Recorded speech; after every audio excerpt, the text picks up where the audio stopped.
Hey everybody, how's it going? Sorry I'm so late. Yeah, I don't have an excuse, but anyways, this is just like a new, well, I say new, but for the channel, everybody knows me through Lori Vallow, who was my aunt, right? And how 3 members of my family were murdered. Let's see, I'm trying to calm down still because like I had a catastrophe. My microphone stand came loose, and that was fun. Anyway, so everybody just take a deep breath. Come on in. I'm talking to myself too. Um, oh my God, my head's spinning, y'all. It's dizzy from the crap that is coming out with Sean Diddy Combs. Okay, I never did like the guy. This he became popular in my day and age, or it was back in the early '90s. I just remember his songs and, what would he do? Okay, great. But now looking back, I'm just like, oh my God, this is so intertwined with my own upbringing, like all the things that I connected with and or to, or like all the songs that we would listen to back then. I listened to everything. And so I am not at all yeah, I mean, I kind of listen to everything. So if it catches me, then, it does. But just finding out about everything and and knowing what I know through Lori Vallow, who used to be my aunt, right? And learning about the background and all the context into that is wild. It's absolutely fucking wild. I mean, that's just a good way of, I don't, there's no way to polish it, right?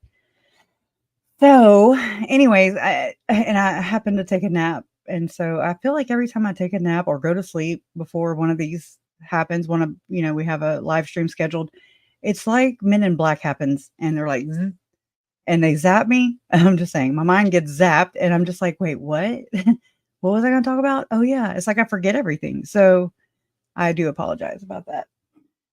Oh yeah, I actually had an anxiety attack earlier, and so I calmed down and fell asleep, so kinda does that, but anyways, but it's just so interesting. Breathe in and out. I don't know how. I don't know how. I'm 46 years old and do not know how to breathe properly. Swear. Hey, Justice Jane. Hey, Donna. I was gonna say Nightbot, but hey, Marianne Hartman. Thank you. Wild and free neurodiversity. You got this. Breathing with you. Okay, I don't know how. I really don't know how. Hey, Moonlight View. So glad you're here. And again, I'm so sorry for being late. So, and I know that I saw that he was going live today. I've been trying to not step on anybody else, in the Lori Vallow realm, so to speak, and Chad Daybell realm, I mean, and I'm trying to like not overschedule anybody. And I want to go back to my Sundays where we were for so long and we'd meet for so long. And so, after the trial ended, I just kind of actually had a live stream that we had about Emma and Garth Daybell during Chad's trial, right towards the end of it, I guess. And I don't know, it got a lot of views, and I was like, okay, well, maybe I'm just doing this wrong, So I tried writing the algorithm wave, right? And we tried that out for a little bit, but really, it dies out after the interest leaves. So anyways, that's just me doing my own experimenting. And yeah, so I kind of lost my Sunday. And I mean, Megan has no idea about this, so I don't expect her to. But so I think she uploads on Sundays and Wednesdays or goes live. So I'm going to try and work it to where we can maybe either go before or after her on Sundays. And then I'm just about to schedule another stream for tomorrow, and I was gonna do it earlier in the day. Let me know what you think and when y'all wanted to talk about it. I'm available anytime for the most part. And I don't want to stream over anybody else. I don't want to divert anybody else's attention or make anybody here, any of you, I don't want to make any of you feel like you have to decide. It's not about that. I want you to go wherever your heart leads you, and I know you'll catch me, on replay. Replay crew is just as important. Thank y'all for, coming back and just watching it in your own time, That's something we don't have a lot of. Yeah, maybe before Megan, I was thinking the same thing. I don't want to put Donna to sleep. Poor thing. But when one window opens, they all start opening. Oh my God, right? And then the doves fly. They're like, and I'm like, holy crap. And the birds of a feather flock together always. And so the interesting part about this whole, or the reason I've been kind of digging into P. Diddy, Sean Combs, P. Diddy, whatever. He's got like 5011 freaking names. Okay. And I mean, I'm so glad that I've learned unfortunately, through my family members' murders, their own demise, the way that the crimes of Lori and Chad Daybell, how they continually, like the ripple effects. I mean, they just continue and continue. They never stop. I'm just being honest with you. And that's true. So, um, I appreciate you guys being here. And you know what though? A lot of this, I'm just like, I'm not freaking crazy. I never, thought I was crazy. I'm just like following the facts. I'm following the evidence. I'm following all the things that I have heard my aunt say, all the things that she said and that are written in court documents to my uncle, to my beautiful Uncle Charles. I'm just like, that is very unique language and it's very specific to Mormonism. Okay. And so there's a lot of labeling in society that I didn't know about until I stepped into this. So just going through all this entire learning process, still learning, never want to stop, because if I stop learning, then I stop growing. I might as well put me out of my misery, because that would be miserable to just be so monotonous and just follow the leader and just buy everything at face value. And unfortunately, and I mean, I think this is a lot of cases, go back and relook at everything, drink. Because, the lens that I looked through things at then, or look through, I don't know how I said that right, is not how I look at things now, knowing what I know. Hey, Trace. Hey, A. Aguilar. How y'all doing? Glad y'all are here. But yeah, so everything that I've looked at previously is not with the same knowledge that I have now today, or what I will have tomorrow. It's so interesting to go back and just kind of revisit things along the way. And you're just like, oh my God, this is so huge. And this resonates in my soul.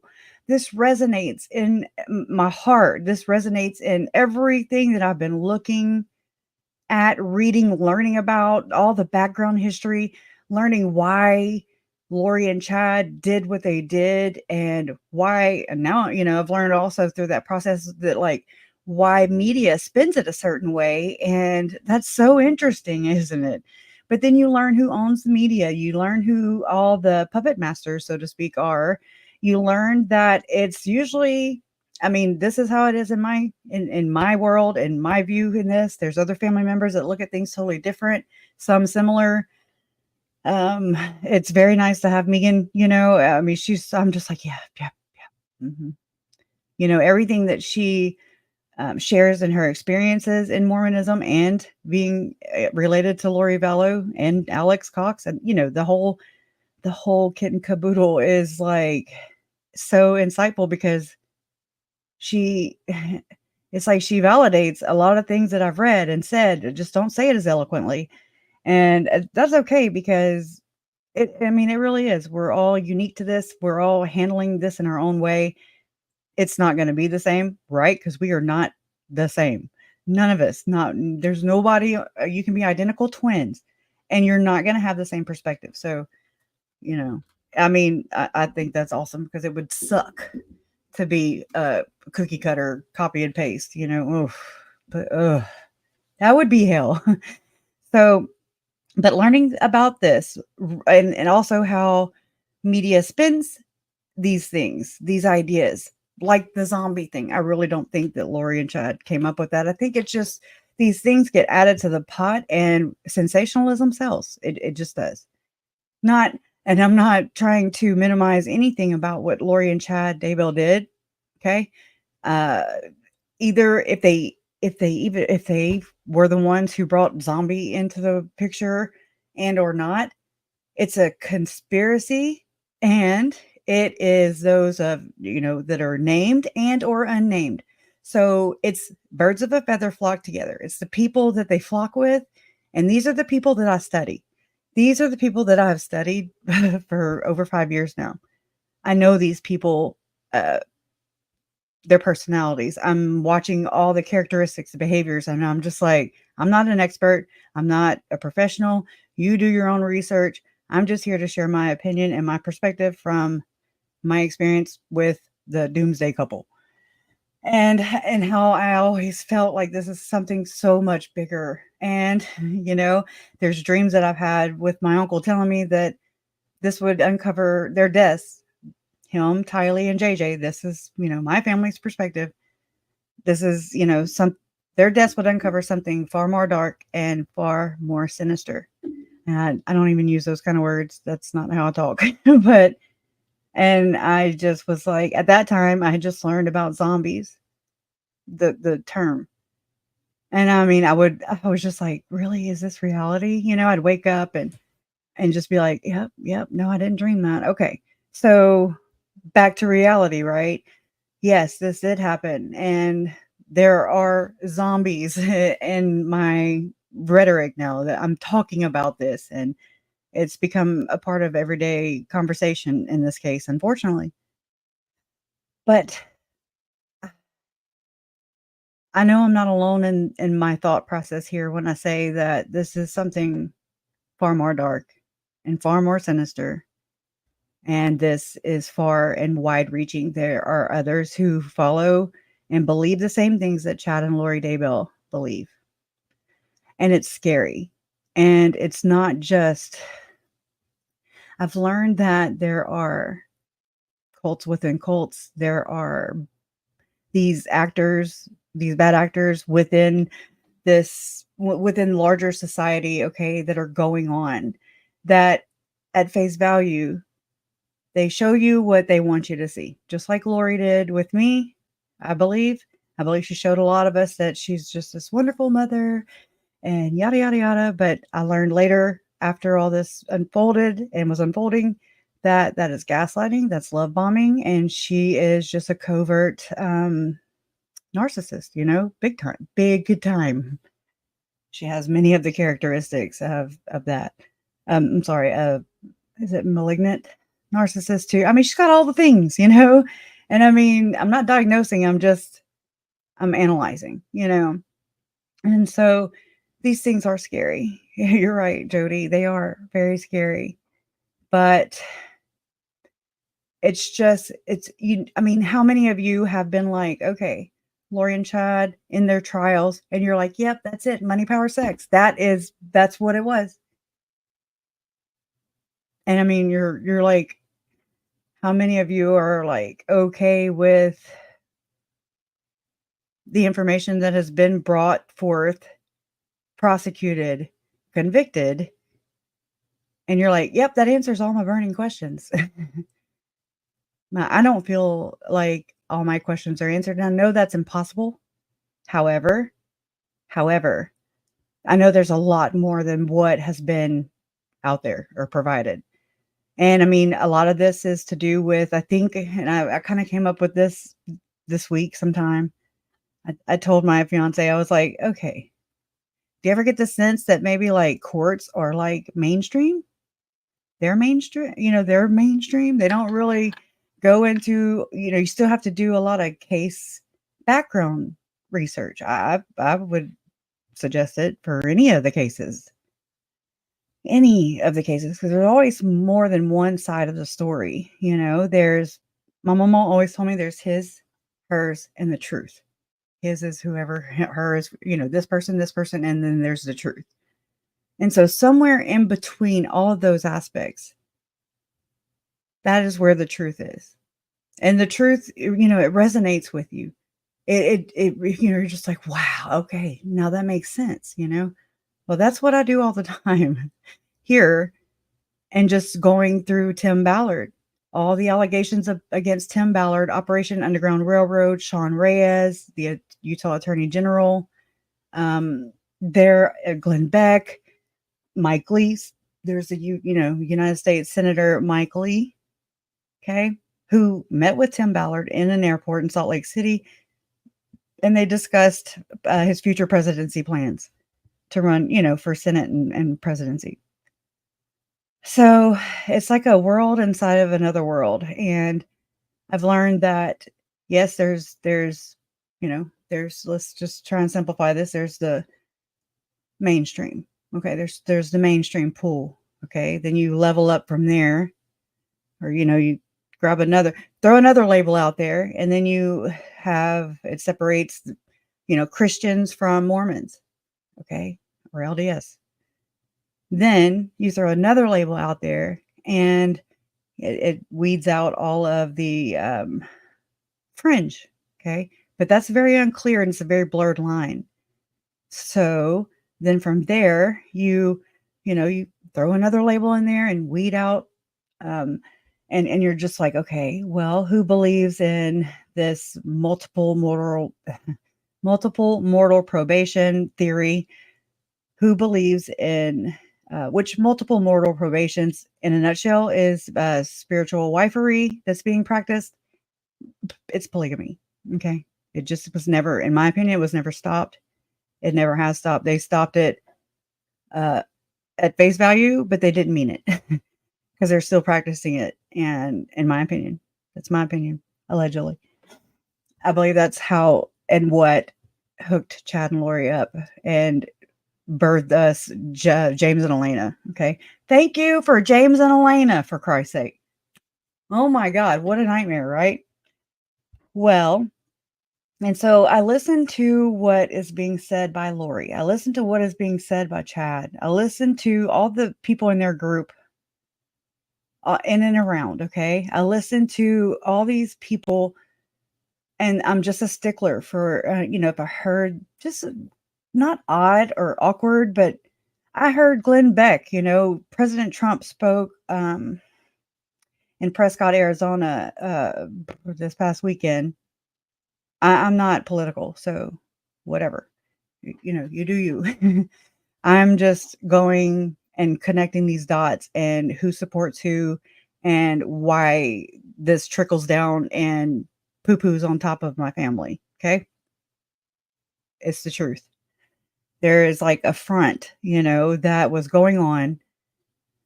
And Lori and Chad were just a simple little granule of that spun off and just wreck shop. Okay. But there's still this bigger thing going on, this bigger conspiracy. Okay. Or I'm really, honestly, I'm just here for the conspiracy, straight up. I am here for the conspiracy because it is interesting. And I really do find how they say conspiracy theories, which was a label thrown out by our CIA government. Okay. That's just a way to deflect and not to ever be accountable, to hide. It's a way for our government to hide and still continue to do what they're doing because they never get found out. Okay. Straight up, just being honest. And trying to be as vague as we're not vague, but just so we can move on. We can go in and explain and have content for a millennia. Okay. But we can't hover. I've already hovered too long on this, because this ties into Diddy. I know everybody's like, oh my God, everybody's freaking out and losing their ever loving minds over this. Just like they did with Jeffrey E. Or, he had those islands, he departed this world. He self-deleted, allegedly, and there's a lot of things that you're just like, okay, whatever. I didn't ask. We didn't ask for these. We didn't ask for these answers that we got. We didn't, and we don't. But that's what they throw at us, and we're just like, okay. But then when you just take another look, and you're just like, yeah, they don't really look like that. They don't really look like what I saw. It's just a huge form of gaslighting. It's a huge form of, like, the same behaviors that I've noticed and have been studying for almost, over 5 years, are the same behaviors and um, characteristics that I see from these other groups, these other people, or like the Mormon leaders, or if you go bigger than that, you have the government. Then you go bigger than that and you have world leaders, okay? And you're just like, why? Why? Then, I mean, and on the way, though, I learned what the end game was. I was not looking for the end game in this. I was just like, usually, and my mom has taught me that a long time ago. She's like, and I mean, we were just talking about like boyfriends, when I was dating people growing up and stuff. And she was just like, what's his end game? And I mean, I'm just like, what? But like, what's his motive? Why is he here? Well, just the same as you do that and analyze that's a person who's dating your teenage daughter, widen that out, widen that scope out, and question everybody, and question me, question everybody's motive. Like, why are they here? Why are they saying what they're saying? Okay. And what is their interest in this? Like, why are they telling me this? Okay. So, along the way of trying to figure out what this was with Lori and Chad, Tim Ballard, Sean Reyes, Glenn Beck, David Barden, Mike and Nancy James, Jason Mao, Melanie Gibb, David, all the people, David Warwick, Zalima Pastenes, all the people. Okay. And then you look into all their affiliations and all their connections, and you're just like, what? There's something bigger going on here. Like, I never could put my finger on it. But then learning how they, like Tim Ballard, he went to school, allegedly. He also said he was a CIA agent, but whatever. Okay. Again, we didn't ask for that. It's just what we've been told. Just like we've never asked if him and President M. Russell Ballard were related.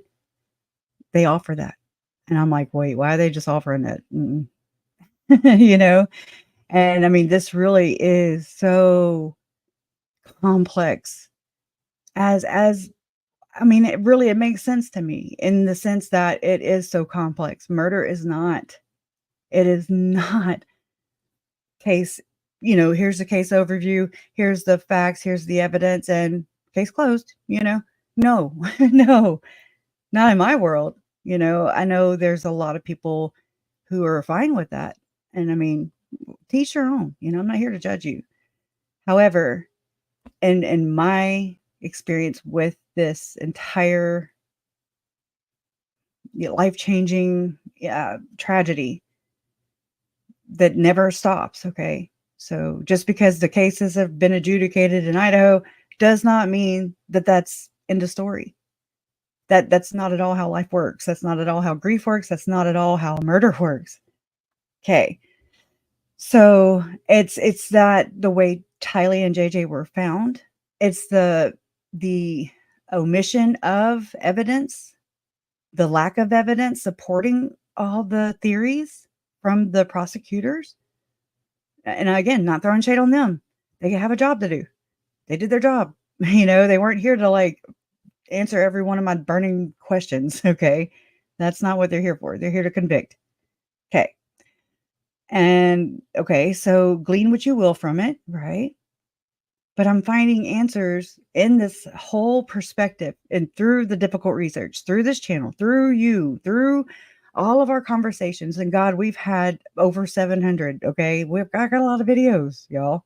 And it's just this, a meeting of the minds, all different walks of life. And we're just like, we're studying kind of the same things, and we go off and we study other things, and then we bring all those perspectives and all that knowledge and all that insight into the conversation daily, weekly, constantly. So this is not a me thing. This is our thing. And it's not a me problem. It's our problem, because it's our society, and how somehow these people are continually doing what they're doing. We ask why. We see people in pain. We see parents grieving over their missing children. We see some really sus behaviors in some parents of missing children. We see all kinds of things, and we're just like, there's something not right about this. What's really going on here? What does this have to do? I don't know all the political things. I'm learning a lot of these problems and touch points through this. Okay.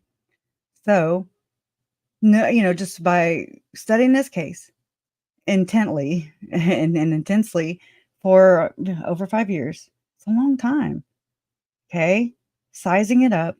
Because, Lori and Chad, in my mind, were my enemies, if you know what I mean. I don't make many enemies, but they became adversarial whenever they did what they did. Okay. And so I'm like trying to size them up, like, who, what, why, Lori? Why, why Chad? I don't know him, but why, why did you take their lives? Who are you? Who is you, And so I'm sizing them up, and then, you kind of broaden that perspective, that outlook, and you're just like, okay, they didn't just make this stuff up. Chad said it. We're not that creative. Ha ha ha. They made enemies of all of us. Yes, Bewitched. Thank you. And so, right, why did they do what they did? Why did they do what they did? And why is Lori still going with this? Like, she is tripping. That saying, bitches be tripping, she is one of them bitches. Straight up. And again, make it make sense to me, right? None of it makes sense. We're just like, what? There's narcissism, there's sociopath, there's psychopath behavior. There's all these different diagnoses and what do you call that? The madness of two, folie à deux, which that widens out actually and goes to folie à trois, which is 3, and then it goes folie de familia. I don't know how to say it. Yeah, and then it goes out basically madness of 2, then madness of 3, then madness of a family, then madness of mass, like to the masses. Okay, so then you have like what do you call that? Paranoia and like the satanic panic, mass hysteria. Couldn't think of it. And then, so again, through this case, through the way that Tylee and JJ were handled, buried, found, murdered, all the things, okay, all the details, and how, there's this sub society that you look into that is considered and or labeled as conspiracy theorist, whatever. And then you're like, oh, so I can't widely and openly talk about these things? Oh, you mean people label me if I talk about these things too? Even though all these things over here that make all the sense in the world. I don't have to do mental gymnastics to get from point A to point B to conviction. So all those things over there that you labeled conspiracy theory, that society has labeled conspiracy theory, I can't touch those and add those to the pot, because they all go in. They all go in. They're all analytical. You have to use your mind, and put these things together and notice the patterns. You have to, put all these things together, and it's a lot, especially when dealing with this many people. And I'm not saying it's I'm not saying anything. People can say whatever and label it however they want to, and myself included. They can label me however they want, whatever makes them sleep good at night. But don't come here. Don't come here when this happens again. Don't come here whenever and say, oh my God, how is this all just busting wide open right now? We've been knowing it. We have been knowing it. We just can't talk about it because we're censored or shadow banned or, the keywords. We can't say murder. We can't say rape. We can't say coronavirus, even though we all had it. I mean, what is this? It's like some freaking Twilight Zone where everything is inverted. And it's like people just want to put a nice, pretty pink bow on the top and just be like, oh, yeah, no, it's pretty. It's so pretty.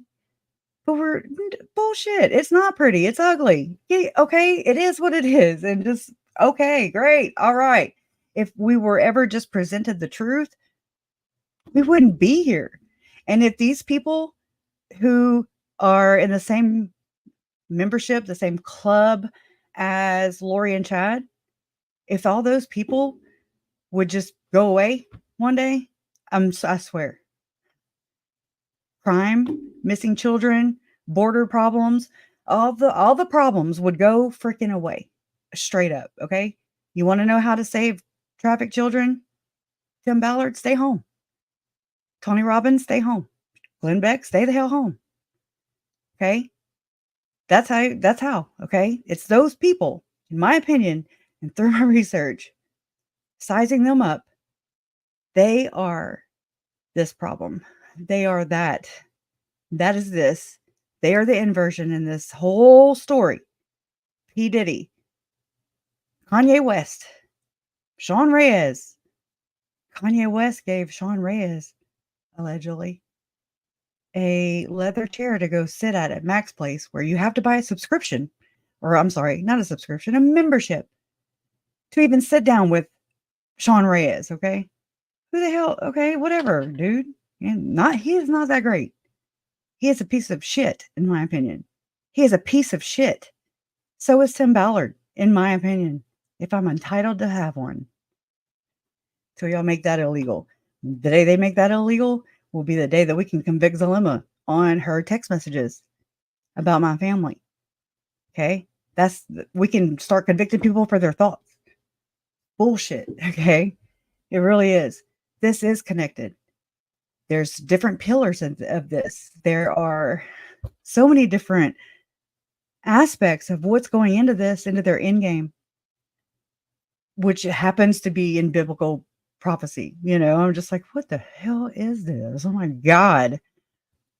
Why am I in the middle of this? It's just like, how did we get here? This is crazy. Sometimes crazy, it's because I don't have a better word to describe it. Sometimes crazy because it is just absolutely fucking crazy. Straight up. It's fucking, they're like, what in the hell? Wow. It's so crazy. It's extra. It's so layered and complex and deceitful and harmful and deadly and toxic and all those things. And it's not just confined to the Mormon church. Okay. I know, right? It goes to all the other churches too. It goes to the Catholic Church. It goes to Scientology. It goes to the evangelist. It goes to all the people who use things to control others, whether it's money, whether it's power, whether it's sex. That's what they want, is power. Take away all the money, they're still going to want power and control. Okay? Humans become a commodity. Humans become the money, the currency. Okay? And you're just like, wow. And then they're so open and in plain sight. This hidden, not so secret society, deadly society. Okay? So I'm not getting complacent in any of my shit ever. Okay? Because 3 members of my family have already disappeared. That being said, 3 members of my family have paid in their blood. And this is about bloodlines. This is about control. This is about power. Okay. This is about sex. It is. And it's just like, we're going to, we are the elitists. We have so much power and we are going to flex it on you and you're going to feel it. And you're not going to be able to prosecute us. We're going to send even people to prison for life, put them to death, and they're innocent. I'm not saying anybody in this case is. Trust me. No, the people are in there that are responsible for my family's murders, Lori and Chad, they are locked up. However, it's not a this or that. It's not them or these other people. It's them and those other people. Now go get them, go get them. What about the rest of them? It's so, it hurts and it pisses me off all at the same time. I don't know. I've been so scared or intimidated or just trying to move slowly, and I will continue to do so because slow and steady wins the race, y'all. Okay? We cannot put stock into people who are propped up into powerful positions because if you look at these people, and what they are doing, it is no different than what Chad and Lori did. They just weren't famous yet. Now they are. Now, we got Lori being like, "Oh, this is worth $1 million," and thinking that her story is bigger than Colby Bryant, which, I mean, he's all in this too. Think about all these things and these people, and you're just like, mm, don't put your stock in the flesh, so to speak, right? We learn that through Mormonism. You can't worship these people. They're not idols. They are people that are propped up to be idols, right? To keep our society sick, okay? To just keep this fantasy going on. That is not at all the world we live in. It's not the one I live in. It's ugly, but it's also beautiful, okay? It's a blessing and a curse. It is what it is, Um, now, and I think the only way to get through this is to power the people. We need to stand up for what's right and what's wrong and what they're going to do because that's all they're doing. They're just getting us into submission. I never really cared about any of this. I didn't care about any of this shit. I didn't know. I looked up and I was like, oh my God, this is what they're doing.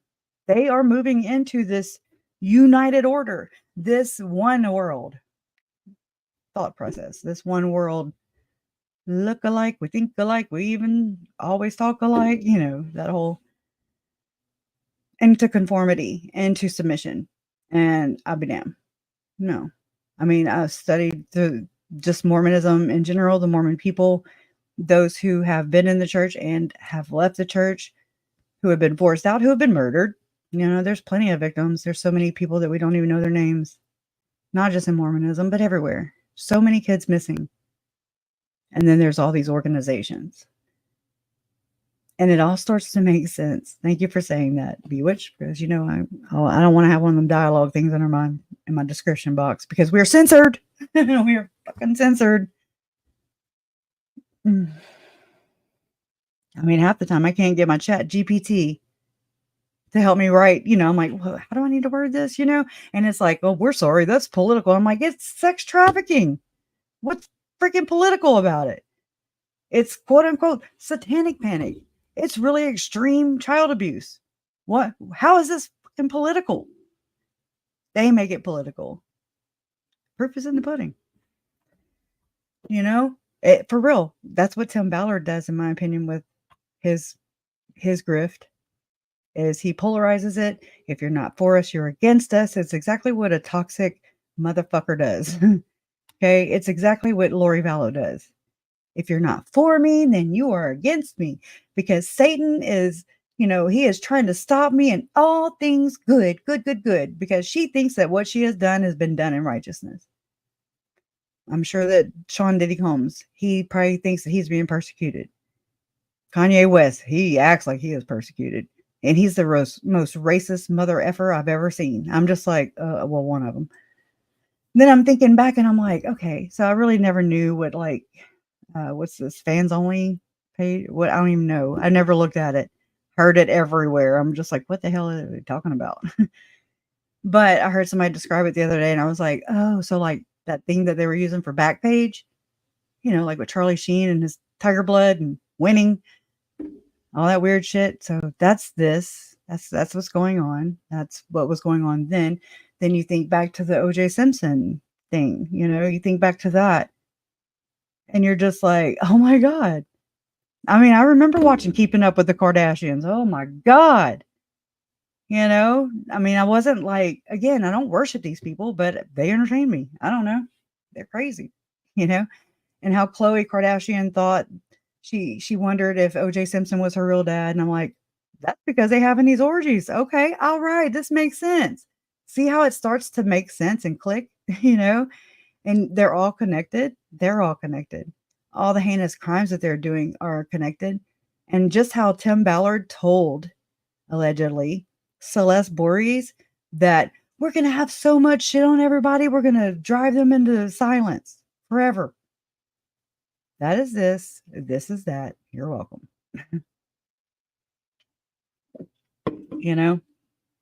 Wait for everybody to catch up.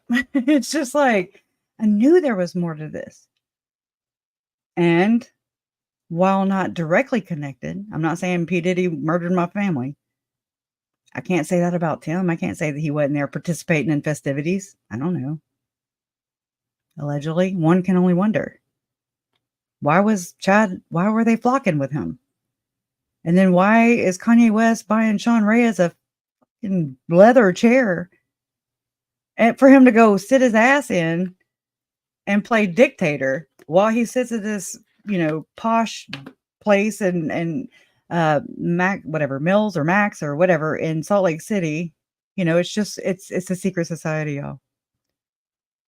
Well, I believe Jason brought this up to my attention. Whenever they issue a temple recommend, that is secret. Not sacred. It's sacred or not secret. Whatever they want to spin on it. It's secret. Because not everybody can just go in there. You got to be part of the club. It is a secret society and it's in plain sight. It is what it is. It's just how we look at it. And I'm not trying to, disparage anybody. Dang chair. I'm not trying to disparage anybody's beliefs or, desecrate their holy place like my family was desecrated. My family comes before your place. It is what it is. They are people, humans, and yours is just a place. It's a building that can be rebuilt. You can't take it with you. Okay? Okay, you can't take it with you no more than Charles, Tylee, JJ, Tammy, Joe could have the church help them. I mean, it just is what it is. Okay? So it is so thick and riddled and it's crazy. I don't know. That's about all I can really. Whew. All right, let me I got to pull this article up because I really do want to share this with you. And let's see, if it's 7:30 Central here, then it is 5:30 Central in Arizona. So I know Colby said something about going live around 7:30 Arizona time. So okay, just trying to stay ahead of that. I'm gonna light my cigarette. Okay. Now, I want to show you a clip from. I've been watching this channel, Sean Atwood. Okay. Suze had told me about Sean Atwood a long ass time ago. Because of the last name, I'm just like, Christina Atwood, interesting, right? But he's from England. So anyways, I want you to catch this because this is, in my opinion, exactly what happened to Tylee. And it's the same people. It's just, this is what's going on. And this is from a survivor who I also follow and listen to people. I can't prove their stories, but they have a whole lot, less to lose and they don't act like these psychopaths that are going on, so I listen. I don't have to believe everything wholeheartedly, but I will listen and I will not say you didn't experience that because that's shitty, it'll come out in the wash. Anyways, let me play. I think it's around here. And it just seems like the more that comes out on Diddy. And this is not Sean Atwood. This is Ron at Project ROOQ. I don't really know how to say it, but I wish I could get in touch with these people because this is what's going on. They got it. He has got them sized up like crazy. With this case, the more it grows, the darker it gets, the more people are getting sucked into it. Did I even share it? Yeah. It's just, I don't know, man. It's an odd scenario. I mean, again, I still haven't seen the pictures yet. I'll have to find those when we get done. But yeah, that's I don't know. Oh, it's in Gen Chat, and it's the Twitter post. Okay. It's the informant, and it's not anything that it's some British comedian that's the actual thumbnail. But if you click on that, you will see it all. So one thing that got me talking, or got my brain chirping about wanting to do this Illuminati deep dive was, I know, right? Julie Rowe used to be like, oh, Illuminati, blah blah blah, and I mean, I get it, but she's part of it. Okay. Broccoli toast. Yeah. Was this testimony, and these series is that, well, this live that I'm talking about doing on Saturday, there's going to be a lot of individuals like this who are coming forward giving statements that you can choose to believe, you can choose to not believe, you can choose to think this is all crazy. All right. But I ask you to just take a minute and listen, because I want to try and piece together a bunch of these, whether it's Bohemia Grove, Illuminati, Rothschilds, bloodlines, all of this. Once we start talking about these two words, okay, that are on screen, this one and this one, this is where we enter into the world of what I refer to as the bloodlines, okay? And I want you to listen to this story, because this to me is the very center of what separates these absolute monsters from humanity as we know it. All right. To these people, we aren't even on the same genome processes then. We are just subpar to the bloodlines. Let's have a listen to this. Trigger warning. Big time. Yeah. But so I believe that this is why we don't have the answers that we have around Tylee's death for sure. Something to do. Okay. Just consider it. Just, you don't have to say, oh yeah, I wholeheartedly believe that. You don't know. I'm just saying, take what you need. This is what I think happened. At the hunting parties, they would, they'd have all these expendable children outside in the woods, and usually they have holding grounds, like a tunnel system or something underground, where they hold the kids in cages until the time of the hunt. And the hunt usually happens later, once it's dark outside.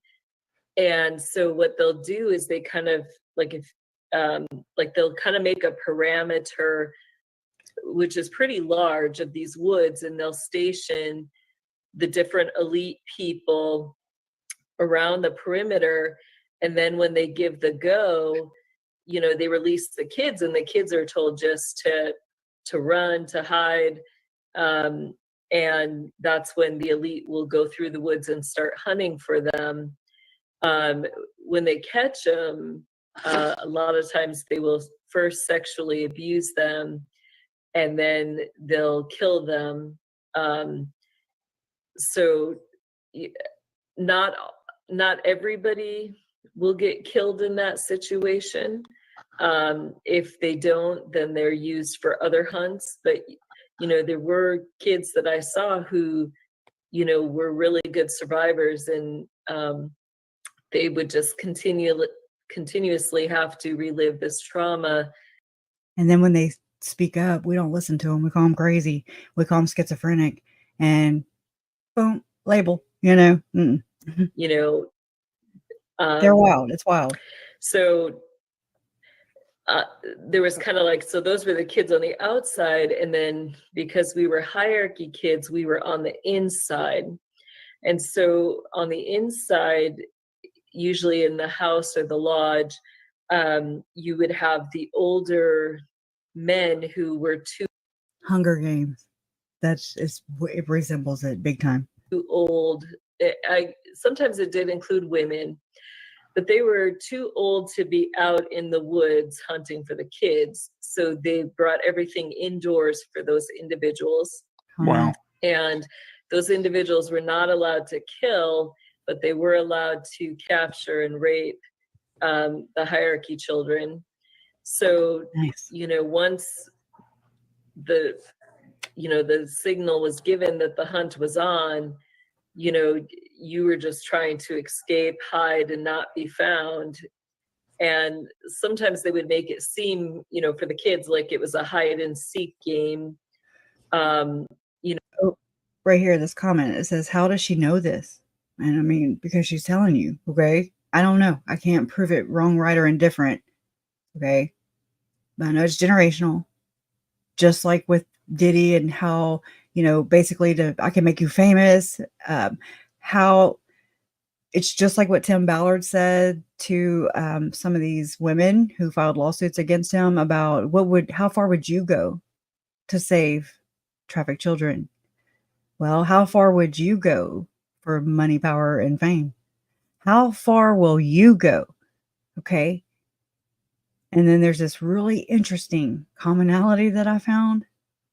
I put a call in to go out, and actually I haven't checked my phone. So he had said something about talking, he is an investigator in ritual abuse in the Hamblin case. And I found a commonality that I had heard about Diddy, about how Diddy, his whole ultimate game, his whole ultimate goal with a victim, an alleged victim, allegedly, and just hear me out, is he wants to, quote, destroy the root chakra. And you're just like, okay, what the fuck is that? But that's just a polite way of saying that he wants to destroy people's innocence, their life force, their light, so to speak. Okay. They want to do this anally. I don't know how else to say that. That's the root chakra. Okay. I had to figure this out. I was like, oh, well, I was reading an article that was posted by Goel. Okay. That's the name he goes by, Investigations in Ritual Abuse. And one of the ways that the Hamblin daughters have detailed in their victim statements that still haven't been prosecuted, because there's 144 other people. They're prominent. They are elite, if you will, that have not been prosecuted. Why? Because they have power, and power wields a lot of leniency. Obviously, it affords all these perps or whatever. It affords them more time among you and I. Okay. So they get to enjoy their freedom, never get held accountable. And I mean, this also has happened to them, and it's happened to their parents and the people that are inflicting and projecting their abuses onto innocent people for a long time. We're in the 3rd and 4th generation now. And I mean, that's in the blood oath with, that's a blood oath that's taken in the temple, for sure. Your 3rd and 4th generation. And so they're carrying this out, and I mean, it's just like a lot of people don't even know what they're signed up to. And then you get to a point where you have to know, and you know which side you're on, but then you're so far in it that you're like Tim Ballard. Okay. And you just have so much shit on everybody that you force them into silence. Do you see how this works now? It's so gross, and it's so covert, and it's so real. It's not a conspiracy. I call it reality. Tylee and JJ I'm sure they were felt betrayal. Charles felt betrayal. All their victims, I'm sure, feel really betrayed. And what? And shattered and broken and betrayed. Anyways, and they've had to live their last moments with this evil, this deplorable depravity, these people that, I mean, especially in a religious setting, these are people that you think you revere, members of your community. They all sustain these people. They hold them up, and they still do. And they believe the perpetrator over the victim. It's a really sick thing that we do. We don't believe people who come forth with their stories, and they don't want your fame, because they don't want to get their chakra, their root chakra shattered again. I mean, good God, it can only happen one time. And that's like Diddy's way, allegedly, of, stealing people's energy. He's all about vibrations too. It's so crazy, right? I know. So unless you got caught, you really Most didn't dangerous know game. what happened. Okay, so here's a very good question, right? How does she know this? What is the likelihood of people surviving and escaping the bloodlines? Okay, this is where things get a bit like. This is why I looked at Lori while she was in trial in Boise, and I was just like staring a hole in her head. And then my mind was screaming. And I was just like, how are you doing this? You're all the way up to your judgment day, literally, legally. Okay. Like, this can determine whether you are free and, not of your mind, right? She's all about inner mind. But you are gonna you're either gonna teach, what did she say? Oh my gosh, prison or primary. That's what she told Colby. Whether God uses me to basically minister to other people, whether it's via primary, which is children in the LDS faith, teach them, or she's going to teach people in prison. So, I mean, I was screaming in my mind, like, why don't you say something? Because that's what this is. I know that's what this is. I mean, that was that was so last year. And it's like they have doubled down. Is it a belief system, and or is it this? It is this really sick society that exists within our society, and it has for a long ass time, y'all.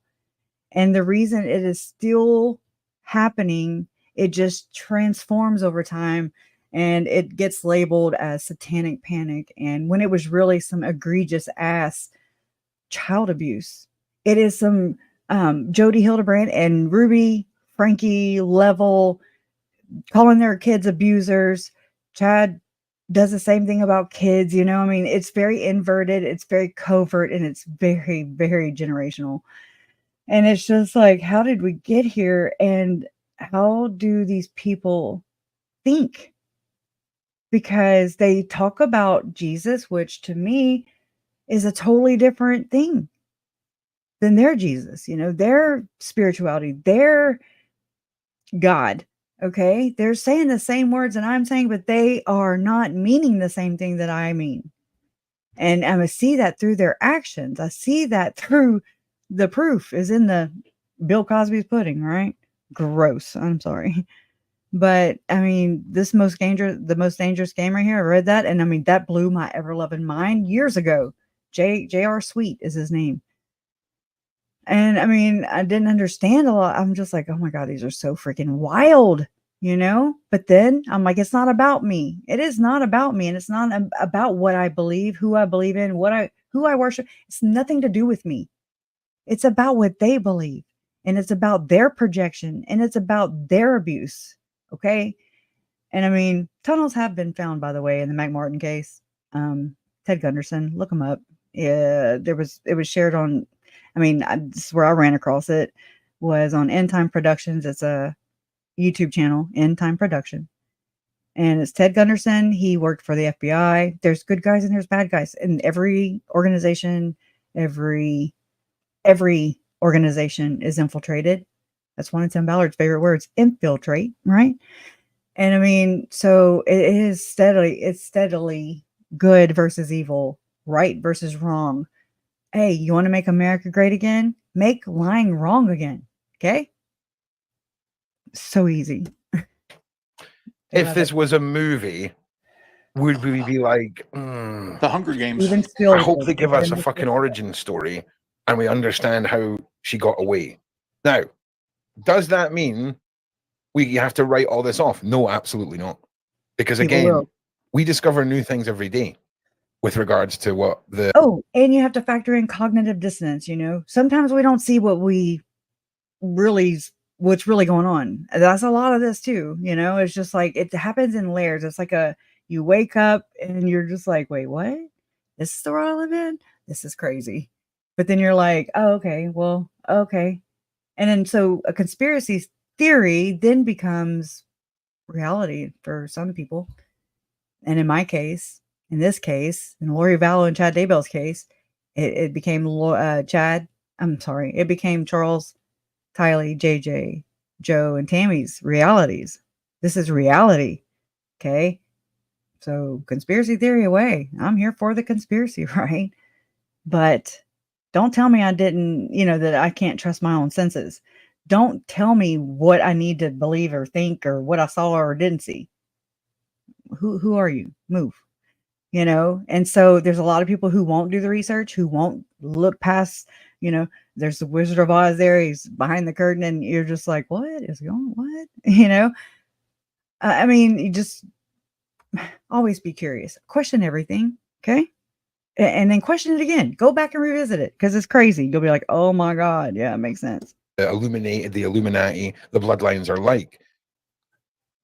I think we need to spend an evening where we put together, I'll compile clips like this, stories, journalistic publications, and we'll bring it all together under the narrative of the bloodlines, these huntings of children, survivor stories. Oh, there is that story too. It was on Salt Lake Tribune a while back. I remember reading it and I was like, oh my God, totally. When I was reading it, what went through my mind, it was about Sean Reyes and about how taxpayers were questioning the fact that he went to Texas allegedly, and he went on this what do you call it, like a big game, where you're hunting big game.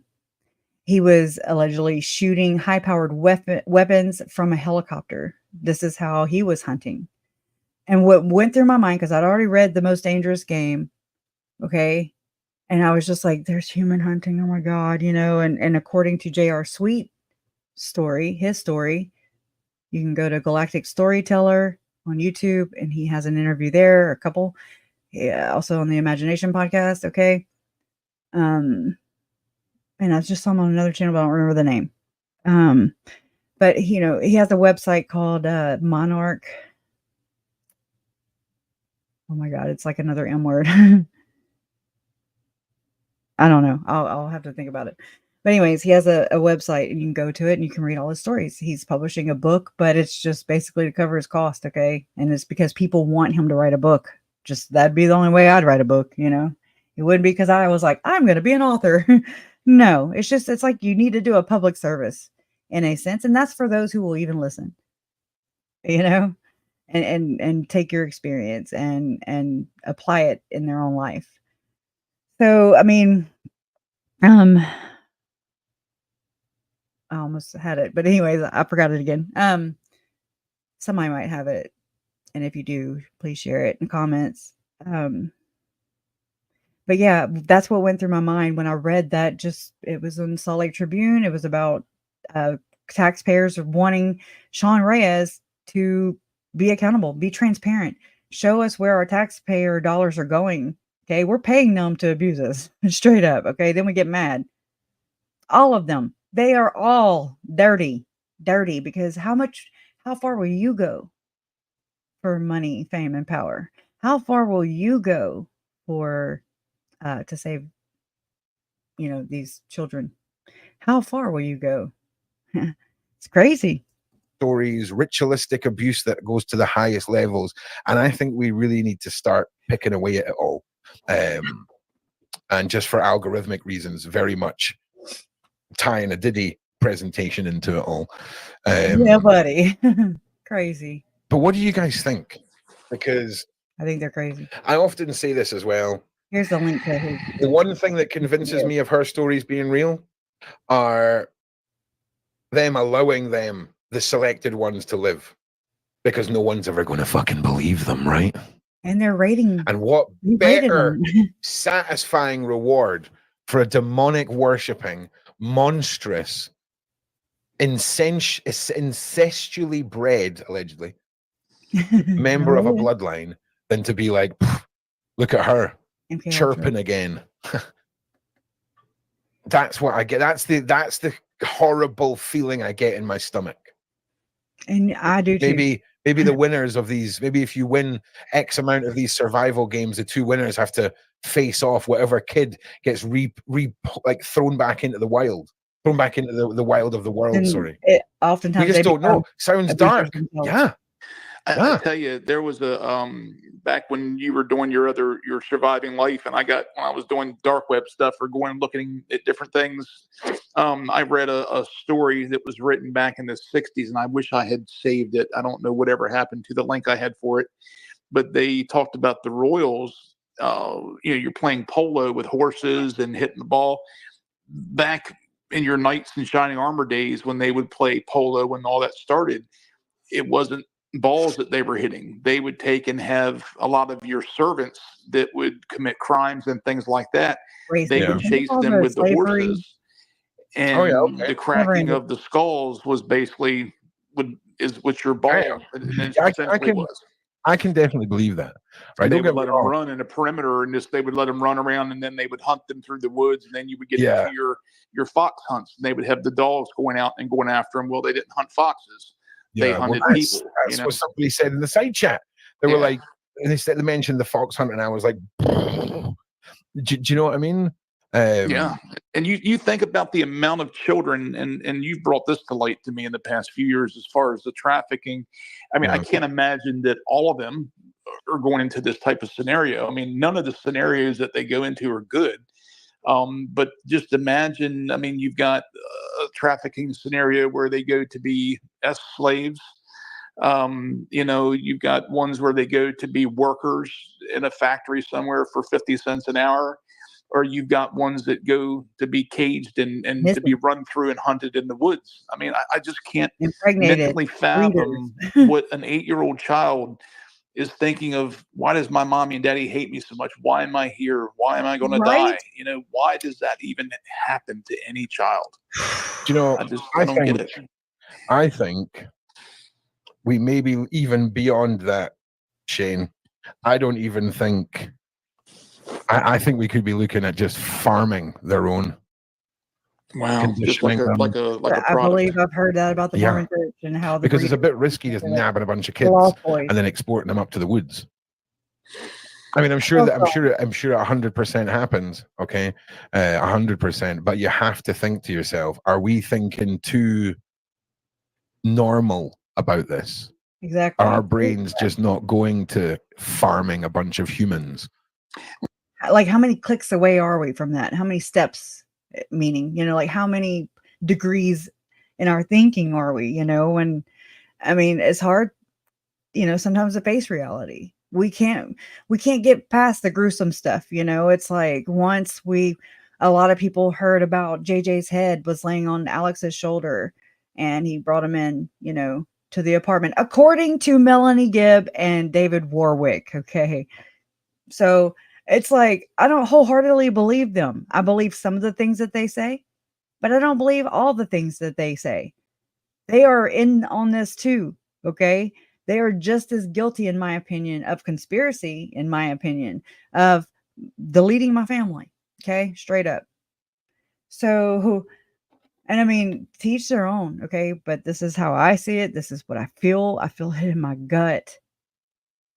And it just is screaming at me. And I feel like I took this on. I took a vow, or I made a vow. I didn't take a vow. I made a vow to my Uncle Charles, Tylee, and JJ that I would not stop until the rest of them, are exposed.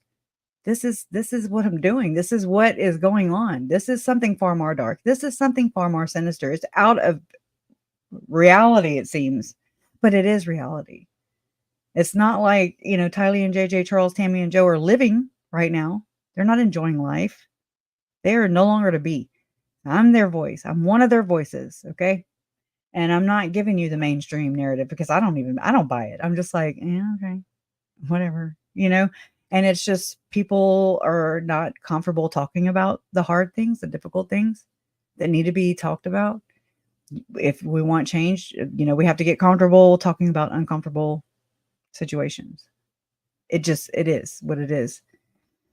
I mean, I'm trying to. Do you know what I mean? You've got countries now that it's normal to that when a wealthy landowner comes to town to look for children or kids, teenagers to work, for a family to just sell off their youngest child because they need money. They look at the, it's like the family, like you said, farming. It's like they're growing kids as a product to say, hey, I've got an 8-year-old and a 9-year-old, give us $100 or 2 cows and a chicken. And I'm not saying that to be funny. I'm saying they'll trade just their kids for food. Listen, I hear you. When I was doing documentary research years ago, looking at impoverished countries, that parents would push their kids to do horrible things on cameras. Oh God! And some of the interviews with those parents were like, well, my last son, we never had the internet, and we had to hand him over to men who were here to visit. So Really it seems better for our children to do things over the internet and get us money where they're not physically touched or harmed than us to hand over our kids. And it was like, could you imagine as a parent that to make the decision to hurt your child yourself and sell it? But at least you think in your head, you're justifying that. Parents weren't doing anything to the kids. The kids were just performing, but they were allowing it. Oh, okay. I misunderstood. I'm sorry. Yeah, if you see what I'm saying. Fancy, I'm with you. That's her name, right? It reminds me of Reba McEntire and her song Fancy, where she's made to be basically a child prostitute. Okay. I mean, this happened to one of my aunts, I remember her telling me stories, and now I go back and think about some of the things that she shared with me, and I'm just like, wow. This was that is this, it's these toxic behavior, these generational abuse, period. It is a real thing. Okay. And to what degree and what we're aware of it in our own lives, and there's an extreme part of this, and Diddy is part of that. Kanye West is part of that. All of the famous people are part of this. Okay. Gordon Bowen, David Hamblin, Tim Ballard. They're one and of the same. Politicians, there's teachers, there's lawyers, there's judges, I have this letter actually that I had found from watching Mind Shock. It's a YouTube channel where he calls them conspiracy, what does he call them? Coincidental theorist, because it's all these people that are like, oh no, it's just a coinky dink, oh, is it really? I mean, you can only go with that for, a time or two. And then you're like, yeah, I don't think so. And then, I don't go looking for this stuff. It's just like, I found this in while I was just trying to figure out where Lori and Chad's beliefs differed from that of their church. That's all. And I'm like, oh my God. And I come back full circle because I remember hearing my Uncle Charles say something about a cult to my mom, and me and Larry broke away from the conversation. And I was like, a cult leader? Like, Charles Manson? And he was like, yeah. And I was like, he didn't kill nobody. And I was ignorant. I didn't know a damn thing. I was too ignorant to even say that. And I read the room because Larry looked at me like I was crazy, And I mean, oh, okay, I get it. And this all plays in. They're all connected. So, I mean, yeah, it's making us all go nuts because we're just like, blah, James Huntsman's name was listed in Jeffrey's Little Black Book. And I mean, right under him, you have Senator Mike Lee, who is, works and has clerked for John Huntsman Jr. And has, oh my God, I lost my train of thought. But I mean, he's clerked for him. Okay. They all are in and of the same, this is, oh yeah. And I have some really good stuff to show you. Oh my God. I'm gonna grab it up real quick because this is that root chakra thing I was telling you about. So this is Sean Atwood, and this is Tommy Scoville. You see him on Surviving the Survivor, and he has a channel called The Lifeboat. Let me grab this link too, and just listen to this one part.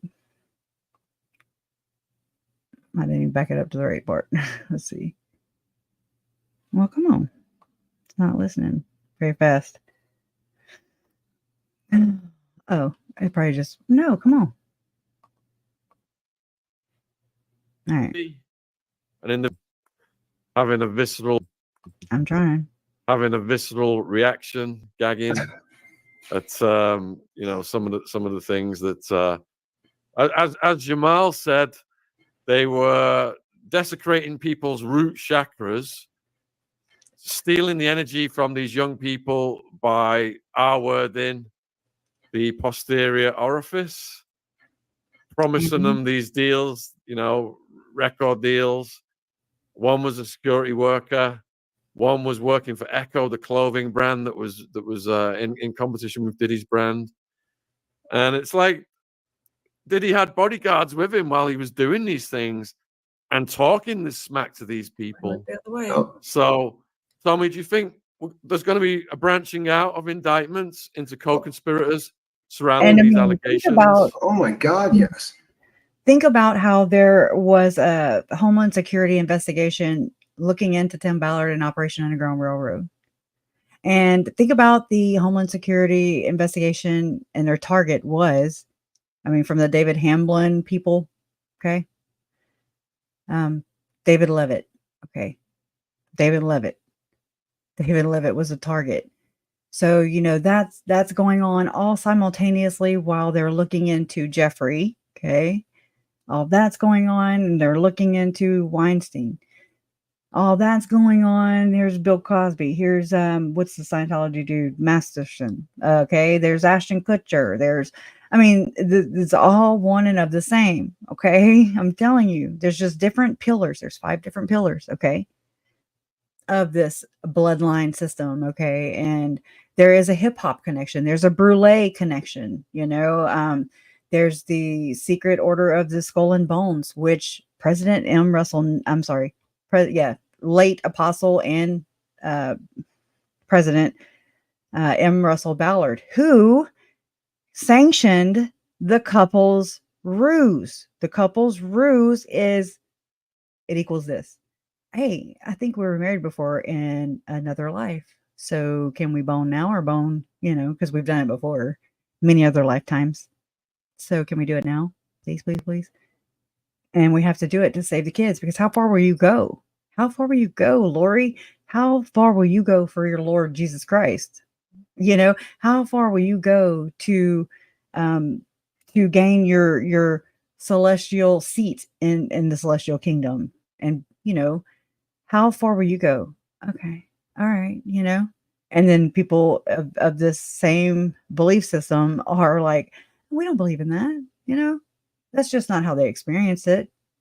Not everybody's going to experience the extreme part. It's so interesting. I mean, right from the word go, people, when they came out and one of the charges was racketeering, right? When they RICO is just not something that is going to, you know, they're not going to hit one person. This is designed so that you can go after an entire group of people who are all breaking the law in the same direction, right? And that's, I mean, really what we have here. It's amazing to me how many people who were really close to these freak-offs who are just absolutely really open with talking on social media about what they saw and their proximity to it. And then people believing them, right? Because we're like either, and I mean, to some extent, some people are involved, you know? And I mean, it is like this recruiting system, if you think about it, because I mean, it's like they're the Ghislaine Maxwells, okay? You have the Janet Russins, you have all the different people, okay? Here's the brulee hip-hop connection. During the early 90s, Sean Puffy Combs, he became Diddy years later, attended Howard University, where he became a member of the notorious fraternity Alpha Pi, or Phi, right? Alpha Pi Alpha, whatever. That is how and where he met Andre Harrell. Harrell at the time was CEO of the now bankrupt record label Uptown MCA. Harrell hired Puffy to intern at his label. But this appointment didn't last because Puffy would go on rants to the media saying that he was the one who ran Uptown Enterprises. After a few bad business deals, including one involving Uptown artist Christopher Williams, Puffy was let go. So less than a year later, Puffy started his own label, Bad Boy. Okay. Ironically, the following year, Uptown went out of business despite having some of the biggest stars on their roster. Uptown had boasted stars like Mary J. Blige, Jodeci, Monifa, and Heavy D. all who collectively sold millions of records. I'm sorry. As stated before, Puffy is an alpha, and they are all boule. I said brulee earlier. My bad. So they protect their own. Okay.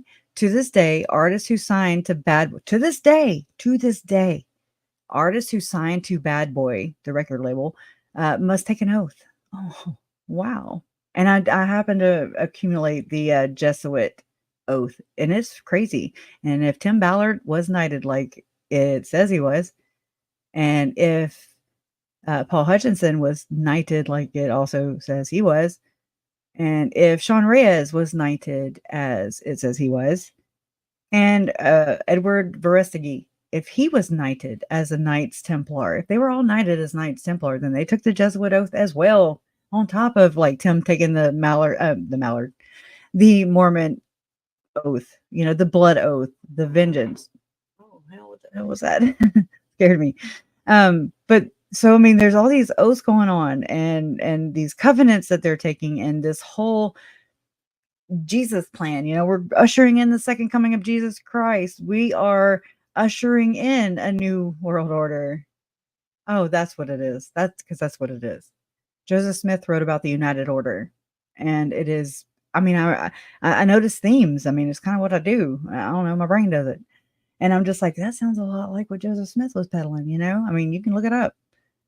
It's crazy, and it's so deep, and you're just like, there's no way that this is happening.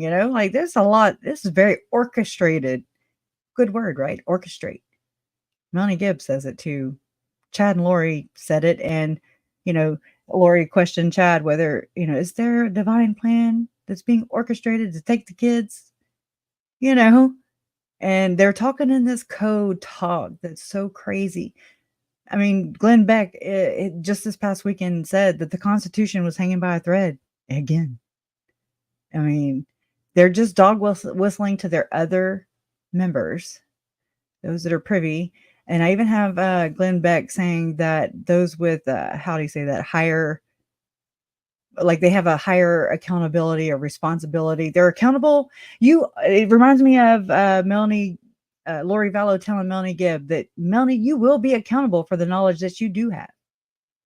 It's just this high. And I mean, she said it with her phone call with Colby. She was like, this is just a higher knowledge.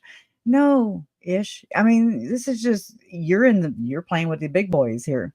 Okay. You're in this system. And that's why all these things just don't add up, because we're having to put things together. Things are being put together, investigated, and theories, all these things they corroborate the physical evidence, not always. Okay. Because I mean, Tylee's DNA was on one of Chad's tools. There's so many people involved, though, in my opinion. They do things to drive people into silence. They do things to set people up. They do things, to just be like, okay, they're way ahead of the game. They know what happened to the kids. Okay. Melanie knew what happened to the kids. She didn't know that she was going to be like pointed at, she didn't know that Lori was going to be like, oh, hot potato, and so she had to be on top of her game. And then she had to clear that, she's also protecting the rest of the system, in my opinion. Back to this. Okay, so it says, to this day, artists who sign to Bad Boy must take the oath. Those who do not are forced out like Loon, Sherry Dennis, Danity Kane, G. Depp, Mario Winans, The Locks, Dream, Day 26, The Whack Band, Total, Craig Mack, Maze, although Maze was briefly welcomed back in 2004, Black Rob, 112, and Shine. Shine lost his career in 10 years of his life due to his alliance with Puffy and Bad Boy. Okay, he was so traumatized by his Bad Boy experience that he converted to Judaism in prison and left the music industry altogether. Biggie took the oath. Biggie Smalls, I love his. I mean, everybody was like Biggie and Tupac back in my day, right? West Coast, East Coast, and I was just like Southside, just being a nerd because I don't know what all that is. Okay, I don't understand it. I'm not immersed in that society. Like it just wasn't like that for me here. But that doesn't mean that it's not real for other people. But it's just this division that's created, kind of like with how I think that politics work. This is how these things are implemented in order to polarize and to protect. Ultimately, they protect the powers that be. These powers that be are felt in all of our lives, in your life. I mean, it's not just mine. I'm just sharing my experience. That's all.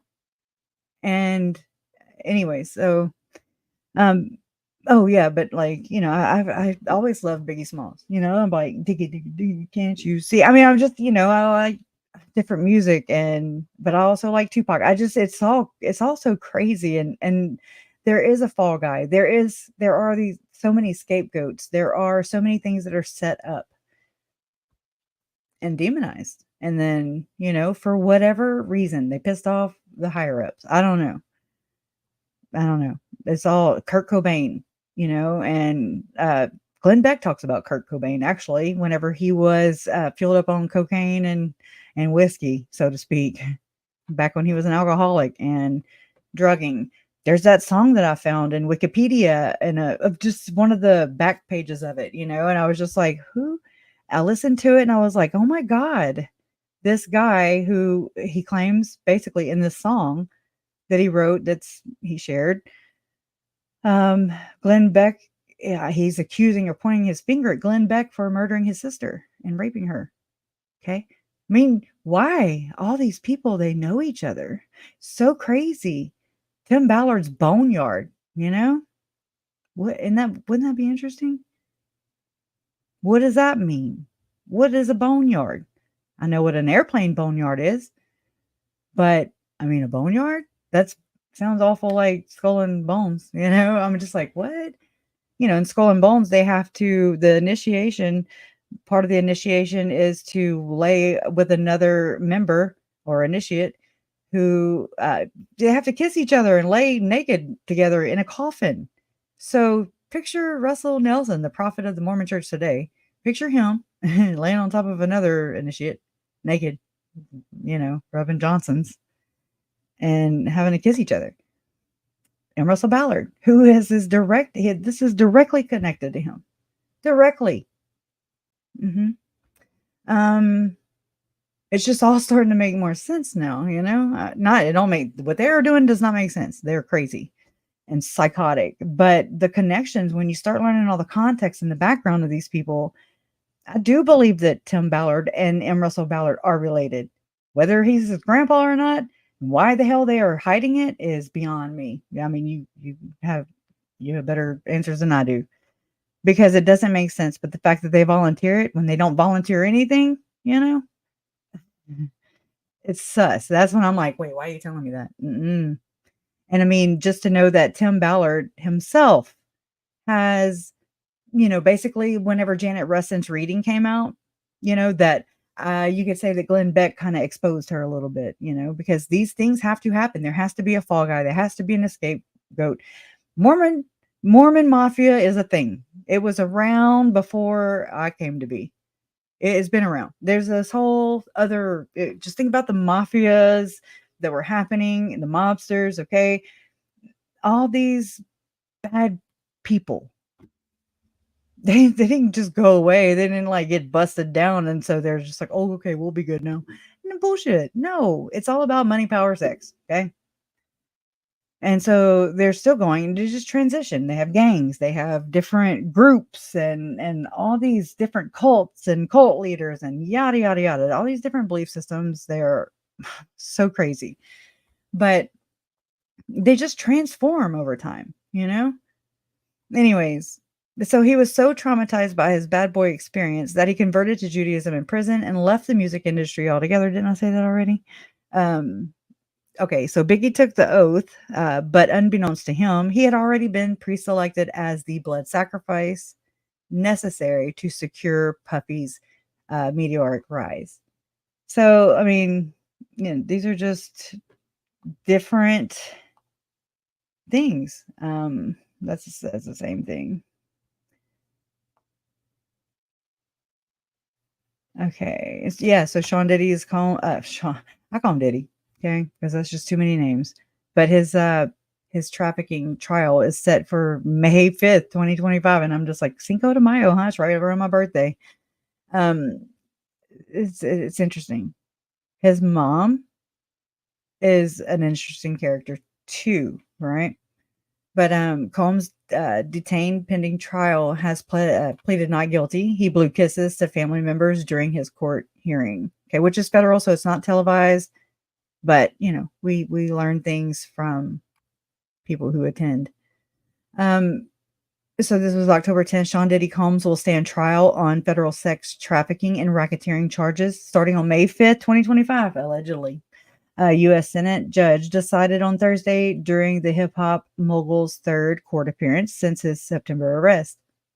Combs, 54, pleaded not guilty on September 17th to a 3-count indictment charging him with using his business empire, including legendary record label Bad Boy Entertainment, to transport women and male sex workers across state lines. That is trafficking. Tim Ballard. It appears he did the same thing. They visited the White House allegedly with they had left the country Venezuela. Okay, then they held a fake graduation at the U of U. Okay, and Lynn Packer reported on it. I didn't report on this. I was following the case because I knew this has to do with why my family was murdered. Okay, I can't help that it goes all the way up. I can't. This is where it led me. So, okay, to transport women and male sex workers across state lines to take part in recorded sexual performances called freak-offs. Actually, I heard that Sean Diddy Combs liked to be called Mr. Freak-off, okay? U.S. District Judge Aaron Subramanian, I don't know how to say his last name, set the trial date at a hearing in Manhattan federal court. Wearing tan prison garb, Combs stood and blew kisses towards his family members seated in the courtroom audience after the hearing ended. His mother and children attended the hearing. Divorce lawyer Anthony Rico said in court. Combs was then led out a side door by members of the U.S. Marshals Service. Prosecutor Emily Johnson told the court that the prosecution's case would last at least 3 weeks. That's pretty quick. Combs' defense case will last around 1 week. Okay. Defense lawyer Mark Agnafilo said, I don't know how to say his last name, sorry. Combs has been jailed at the Metropolitan Detention Center in Brooklyn since his arrest.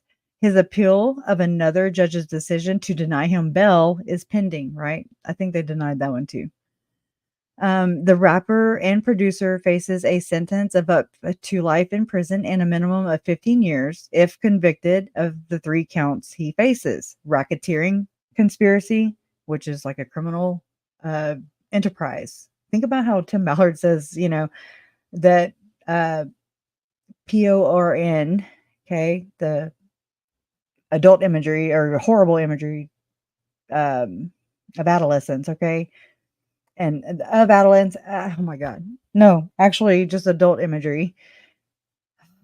And okay, and think about how that is perceived in the Mormon religion, in the Mormon society, and how Jody Hildebrandt is saying that basically if your husband, Lori used this on Joe Ryan, where she said that he was a pedophile because he had PORN. This is the same thing that happened to Brandon Boudreaux. This is what Melanie Boudreaux Pulowski accused Brandon Boudreaux of being. She said he was gay. Okay.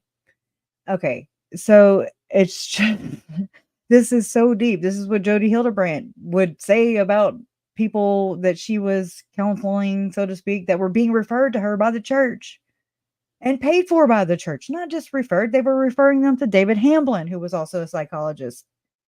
You can't make this shit up. It's so real and it's so deep, but we just seldom look outside our box, and look at the bigger picture. And it's just one and of the same. It's just called different. It's looked at differently. It's just, so, a man in the Mormon realm who views this adult imagery and videos, the way it goes, the way that, Like think about James and Elena story with Chad and Lori Daybell, where they were like two little horn dogs, basically. He was like, talk dirty to me, and she was like, okay. And then, if Bruce Porter wouldn't have been right there, they'd have conceived on the couch right there. And it's just nasty. And you think of, I don't want to think about it, but we've had to think about these things because we've had to hear all these things. Okay. James and Elena, especially, is disgusting. But you just have to kind of glean out of that story what's really going on. I have a very good imagination. Okay. Kind of like with how I was saying about Sean Reyes and the, was he hunting big game or was he hunting, or it's like they have to one up each other and it just gets psychotic. It's psychotic. It is crazy. These people have too much time on their hands and too much money. They don't have the same worries that I have. Okay. At all. We don't have the same worries, period. Let me get back to James Elena, but remind me about the Clinton Foundation and the people, well, might as well go into it. The Ken Krogh and that other whiteboard meeting that I've still yet to share.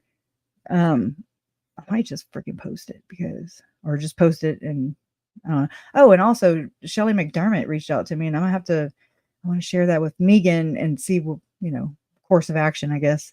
She actually wrote a very apologetic, empathetic for once, it's just like, wow, okay.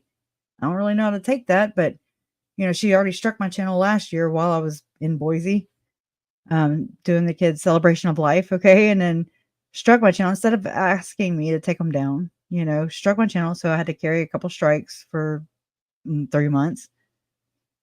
But then here we are a year later and they left one up, and so it's nothing I did, but she wanted something about me taking it down. And from what I read, she really, it sounds genuine. I don't know. I'm gonna have to share it with Megan and see what she thinks. And then I'll share it with you guys. But just to see where we're going to go with that and if it's genuine or not, it's the most genuine thing I've seen thus far from any of these people. Sometimes that's all it takes is just a little compassion. Here, pass it along, right? But anyway, so James and Elena is happening. They're basically soaking, which is the Mormon, basically dry humping, okay? Because of how, and that's exactly what it seems that Tim Ballard was trying to do. That's why his semen was found on Celeste Borey's freaking skirt, straight up. That's nasty. That didn't just accidentally get there. They're closed in. That's not how this works. Okay, he left his kids basically on her skirt. All right. Anyways, so I don't know. It's just in how we look at some things. I do believe, but it's the same thing as these freak off parties. It's the same thing when they go to these big events, these galas, these red carpets, wherever there are famous people. I've heard people talk about this, in this P. Diddy thing. And it makes sense because all of the reading that I've done and found out about Gordon Bowen, how he would go and meet with, he worked for Robert Redford. He, then you have Celeste, I'm sorry. No. Then you have like, the Tavistock, you have Tavistock Institute. You have the, oh my God, I blanked on it. It's SRI, Stanford Research Institute, where they were researching all of this astral projection, this astral traveling, remote viewing, okay, which is what Tim Ballard used Janet Russin to do. Okay, Janet Russin was being used as intel. That's what Tim Ballard and his investors, okay, use your imagination, were using to locate this missing child, Gardy Marty, in Haiti. And she's supposed to travel in her mind's eye and locate him, right? Which, Gardy Marty is still missing. So I'm so sorry that kid is even tied up with these people and they're tied up in quite a few of these missing person cases. Here Tim Ballard was in Rexburg, Idaho, or his company was, because Chad, endorsed it. Chad did a fundraiser for it. The very weekend that Tylee Ryan disappeared. You know, did they meet somewhere in and around Yellowstone that day, that weekend, that, you know, party, human hunting party? You know, Diddy's all about his parties, you know. They have their different little quirks and things that they enjoy doing, but they do exist amongst us. And I don't want you to learn the way, you know, that I had to learn. Anyways, let me scooch to this one. Okay, so he was jailed. Yeah. It says, so he's remained in the Metropolitan Detention Center in Brooklyn since his arrest. His appeal of another judge's decision to deny him is pending. Okay, I said that. The rapper and producer faces a sentence of up to life in prison in a minute. I already said all this. Okay, so it's racketeering conspiracy, the 3 counts. Racketeering conspiracy, sex trafficking, and transportation to engage in prosecution. Or should I say prostitution? Prosecutors said Combs enticed women by giving them DRUGSs. We can't even say that, right? Such as ketamine and ecstasy. GHB was found in my 7-year-old nephew's body. And caffeine. Financial support or promises of career support or of romantic relationship, right? They think they're hot schnock.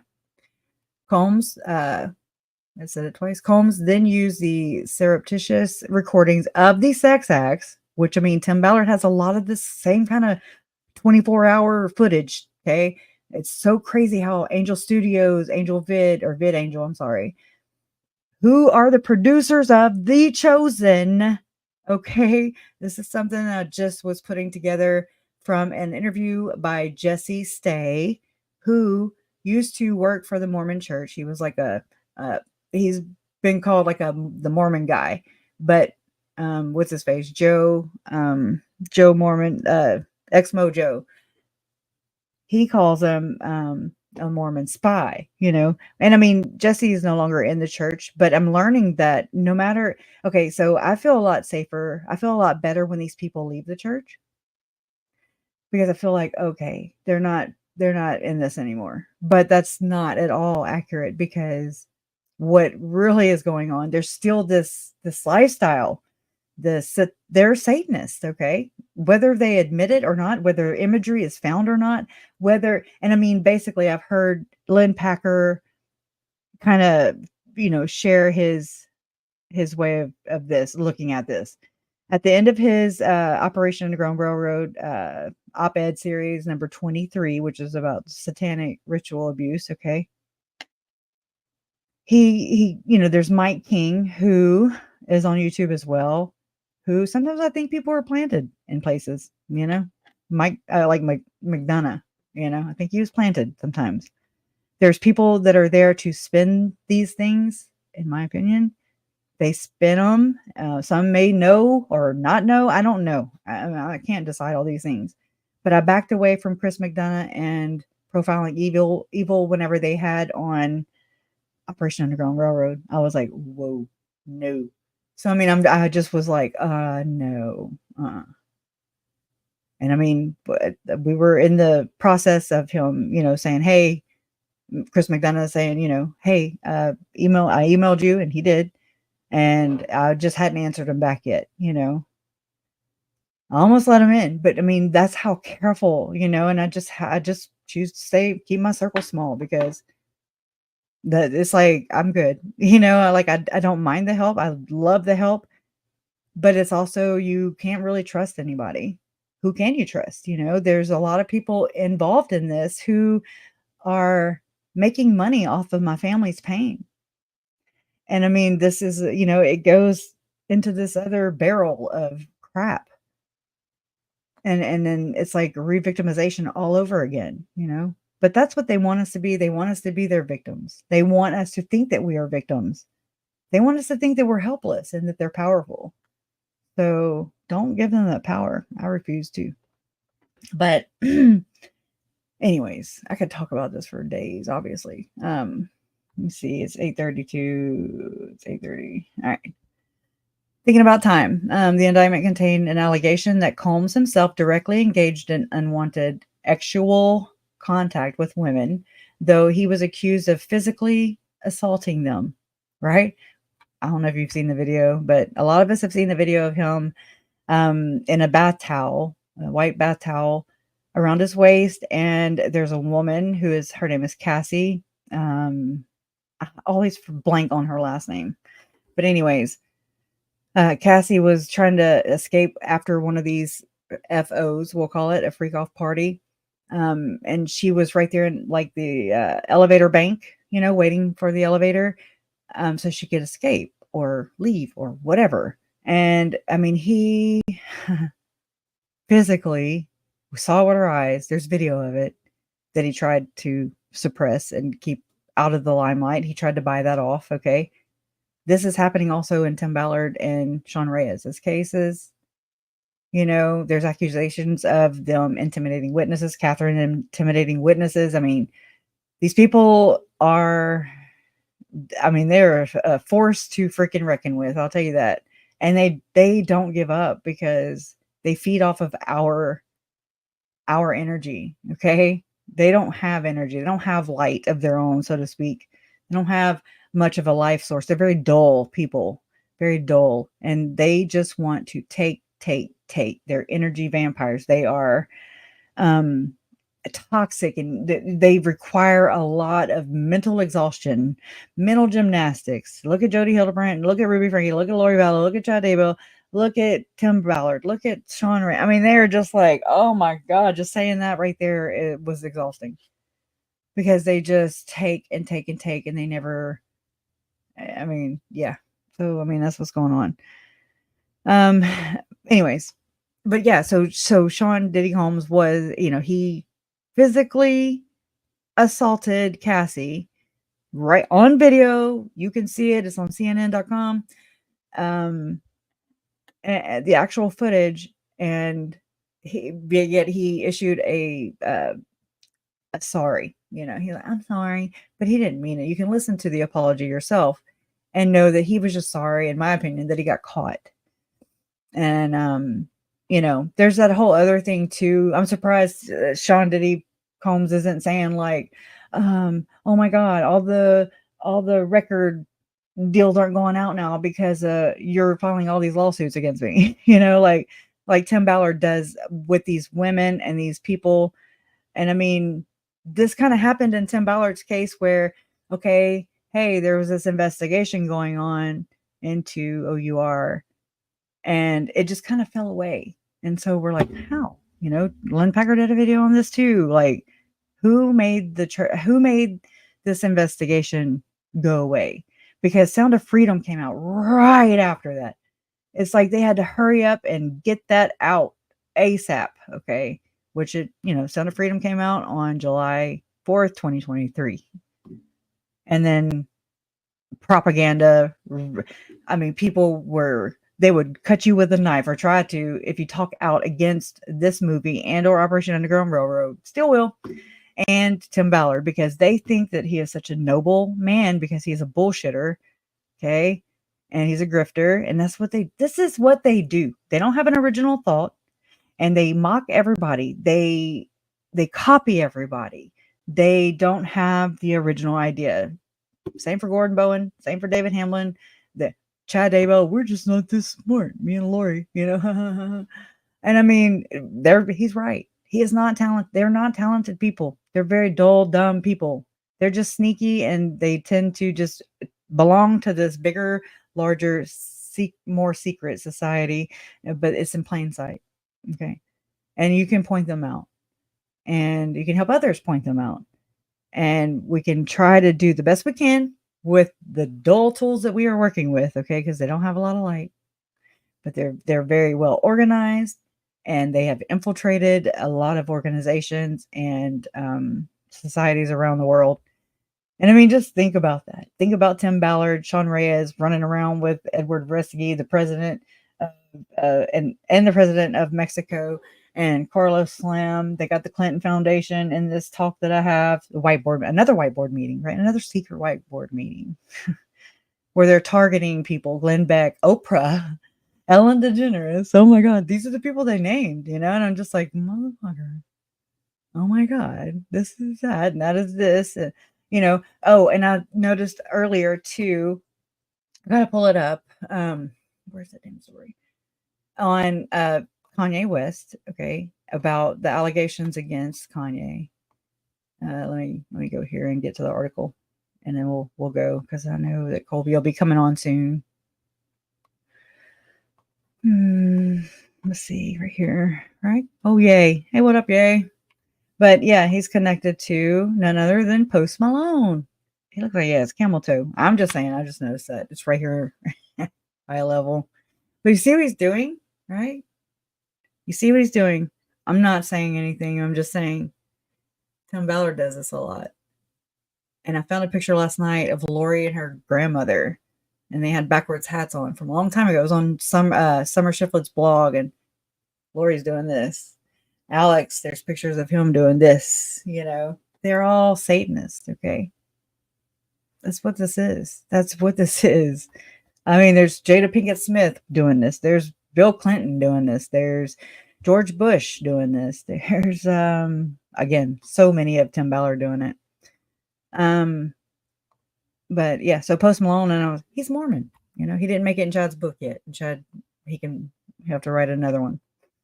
But yeah, Kanye office was his office was a quote unquote sex playground, and Bianca was orgy coordinator. Okay. That's what the lawsuit claims. Okay, so Kanye West, let me double click on it and get there. All right, let's see. I think I played that last night. All right. It's going to probably play while I'm doing this. But anyways. If you're shopping for a home, Realtor.com only shows. Wait, because it's like a little slideshow and it tells you kind of what's going on in the case. Sorry, I don't really quite know how to go at this, but Professionals trust. y'all need to check out BJ Investigates, y'all. Whew. She's a Louisiana girl, grew up in a trailer. I'm like, right? All right. Kanye West is facing serious allegations from his former assistant, Lauren Prisciata. Prisciata claims West sexually harassed and stalked her during their professional relationship. I didn't get to catch that.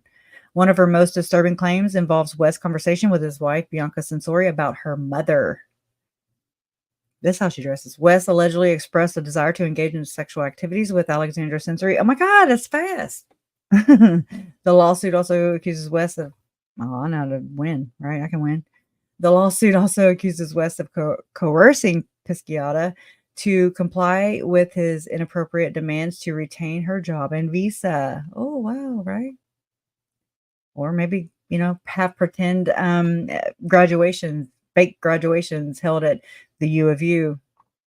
And after you use Tony Robbins' plane, his jet, you know, your friend has a jet, and he owns his own damn island, you know. It's a private island. It's crazy, right? Crazy when you start tying all these things together. And it's not just through Tim, you know, it's through this energy body code, whatever the hell, this Dr. Bradley Nelson. This is, and I mean, Dilemma Pastina studied under him, and so did Julie Rowe. This is this energy healing that we've heard throughout this whole thing. Okay. Birds of a feather flock together. Tony Robbins actually wrote forward in Dr. Bradley Nelson's book, the body code, or I don't remember which one it was, but nonetheless, you know, it's just still this practice going on, and they support one another. Just as I look at the Mormons and the ex-Mormons, you know, who leave the church and who are in the church, they all self-sustain one another. They're like, hey, here's so-and-so. And just, you know, they're really good at plugging their friends. They're like-minded people.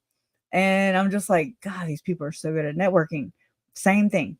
That's how the False Memory Syndrome Foundation came to be, and how they had experts, you know, go and testify in these murder trials, so to speak. You can say people whose lives depended on it, who, you know, they're like, or whose victims are coming forward and saying that they experienced such and such abuse with such and such person.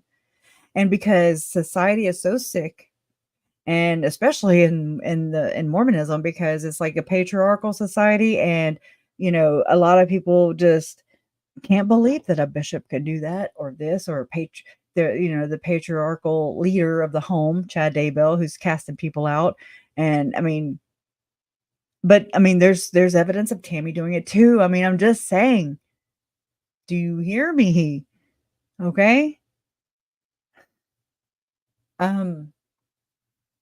It's a really sick shit. There's still more to uncover though. Good God.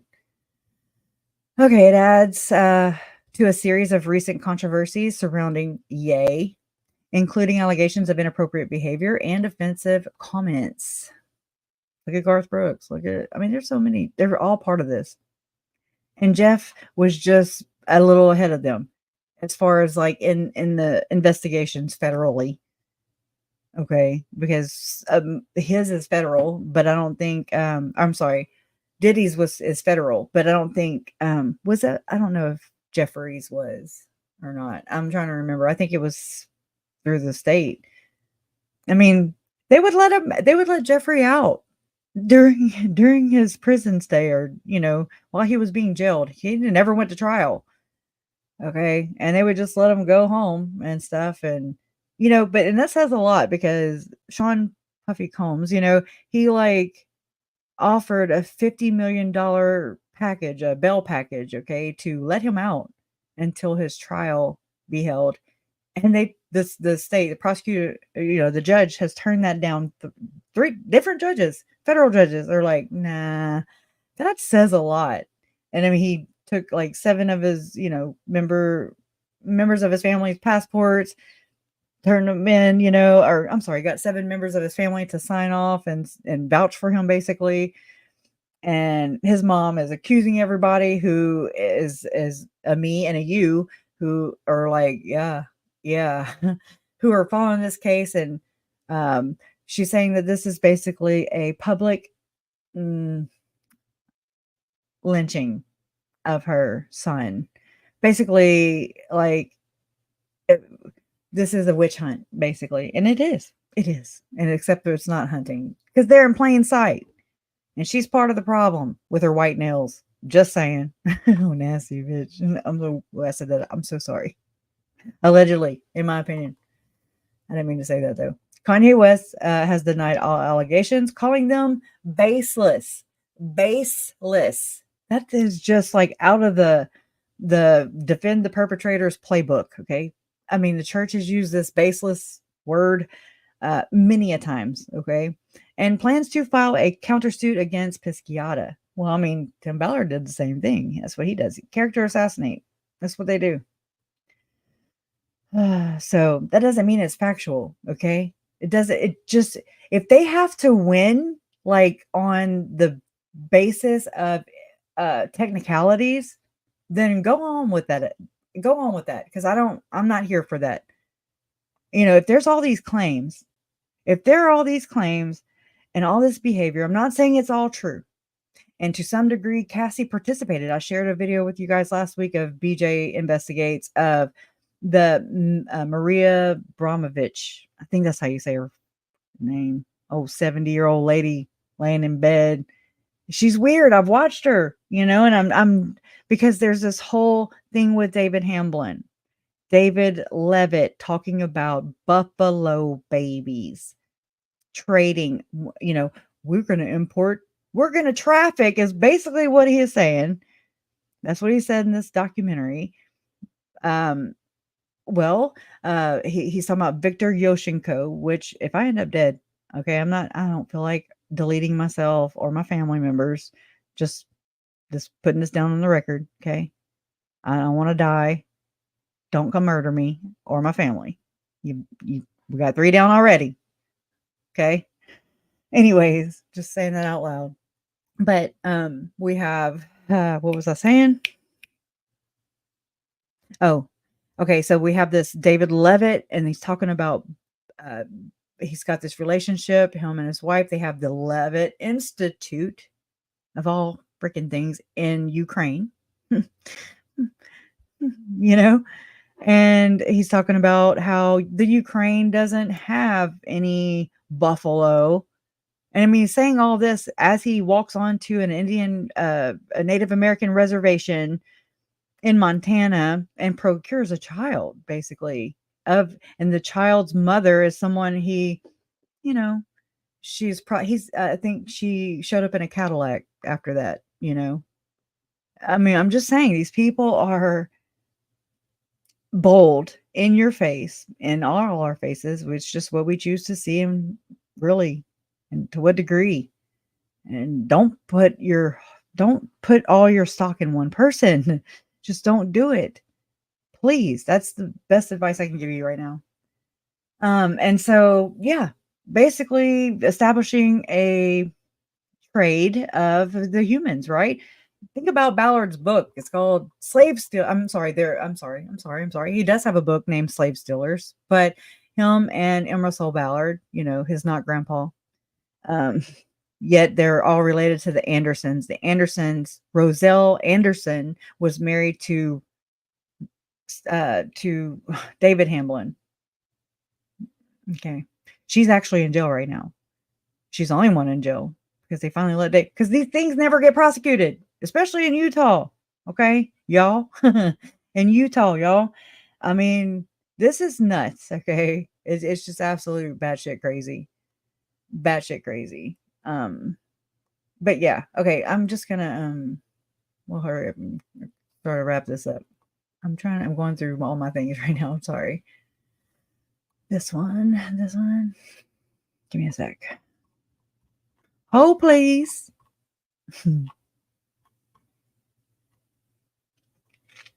And so, yeah, let me fix my aspect real quick.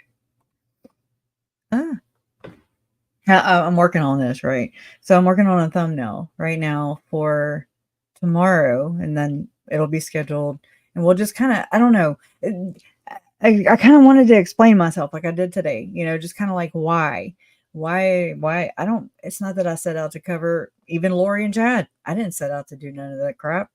But I mean, this is the way that I found to be able to, it's a platform that I found where you guys and I can meet up and discuss these things, because it's too crazy for one person.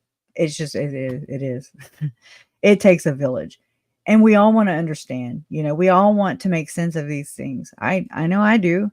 I want to know why my family was murdered, you know, and just so happens that all these other things happen while we're in the midst of this unraveling, and it's crazy. And I'm just so thankful for you guys, you know, for being here. And anyways, and just it's so crazy. It just is. I don't know what else to say about it. And I'm looking for something while I'm talking. I'm going to be quiet so I can find out.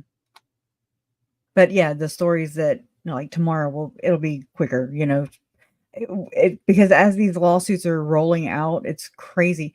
They're so detailed, but a lot of them echo and say the same things that other ones are saying, you know, so the repetition gets real. And I mean, there's like 120 more of these alleged these lawsuits that are coming forward.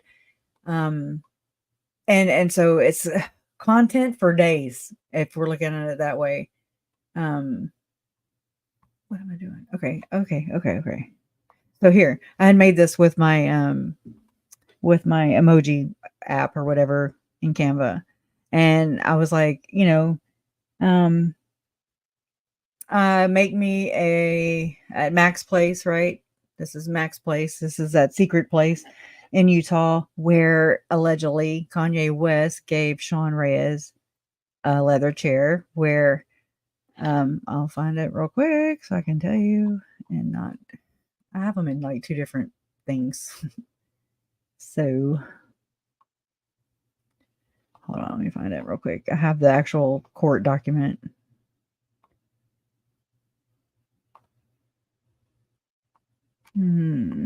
It's somewhere out here. Hold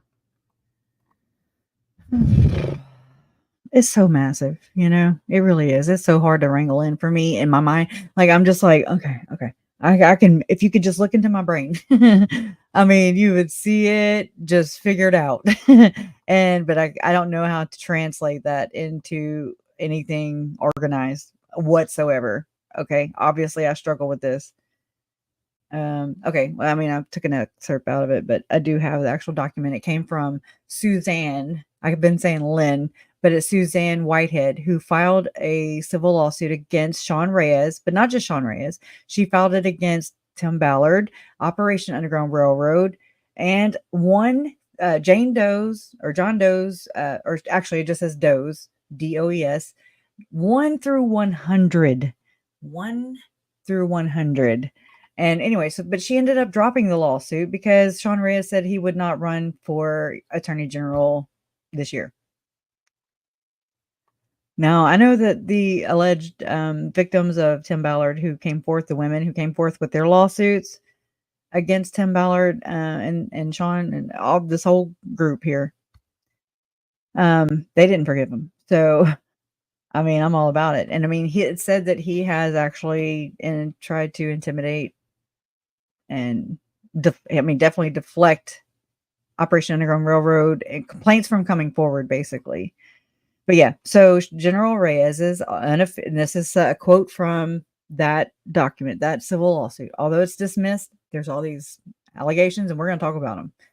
So it says, quote, General Reyes's unofficial office is Max Place, where General Reyes, after the person buys a membership to this place, to Max Place in Salt Lake City, is given access to discuss issues with General Reyes. So after the person buys a membership in Max Place, okay, the super secret place in Salt Lake City where the elites go, where Sean Reyes goes allegedly, he's given access. They're given access to him, to General Reyes, to discuss issues with him on a leather chair that Kanye West allegedly purchased for General Reyes, much like a mob boss runs his organization in a movie.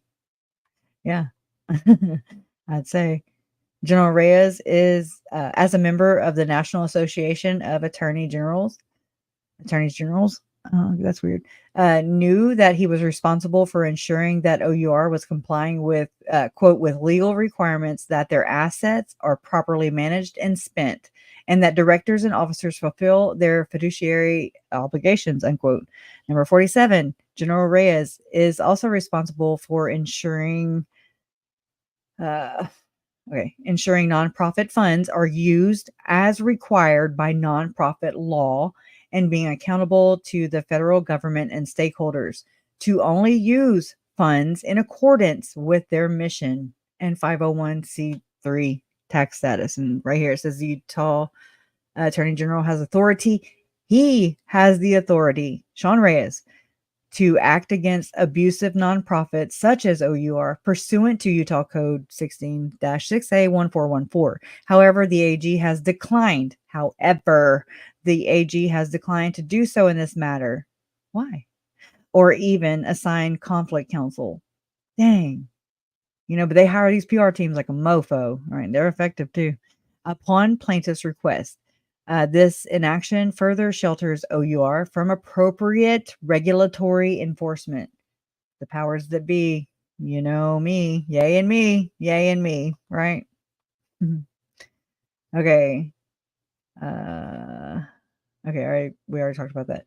But I just kind of, I'd made this. Destroy the root chakras in order to steal their victims' light, energy, shatter their minds, David Hamblin, and break their souls. To steal their life force. This is the whole obligation. This is their whole mission. This is their end game. I mean, at least in this.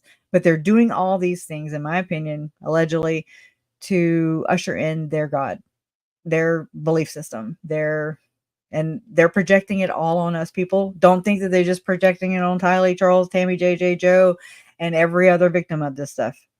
Don't think it's just them. Okay. Don't think that you are like free of this, okay? Don't think that, because the day you do is the day they're going to dupe you right into someplace you don't want to get caught in, because you're going to get got. Okay, don't become complacent.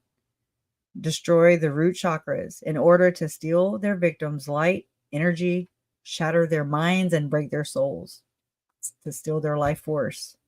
Do you think that Tylee and Tammy, Charles, Joe, and I said them backwards, Oh my God. Tylee, JJ, Tammy, Joe, and Charles. Do you think their life force was stolen?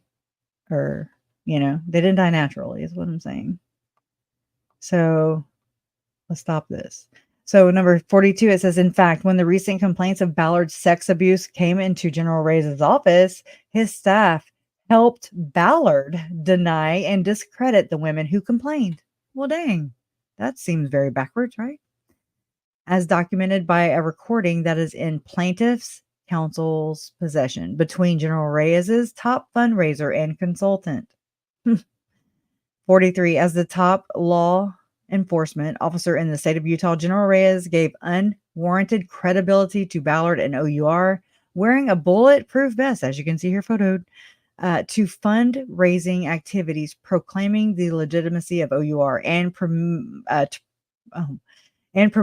the faux paramilitary image of OUR. Did you know that Glenn Beck said that he was over in over there where in our nation, right? The states that are devastated by those back-to-back hurricanes. He's been there, Oh my God, y'all. I'm just like, you can't make this shit up, man.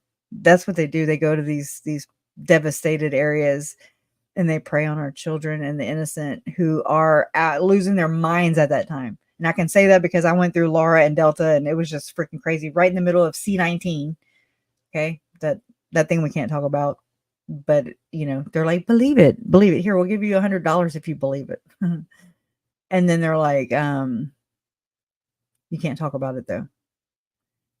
Okay. So I'm saying all the real words that are used. I mean, a P file. These are the petty. I mean, these aren't the petty. These are the Diddy files, right? That's the whole point of that. The Diddy files, PHILES, because it's what it is.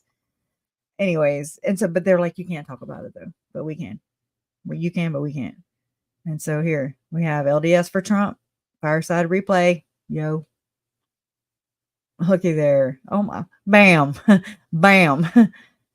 Okay. Again, I don't care. Vote for whomever you want.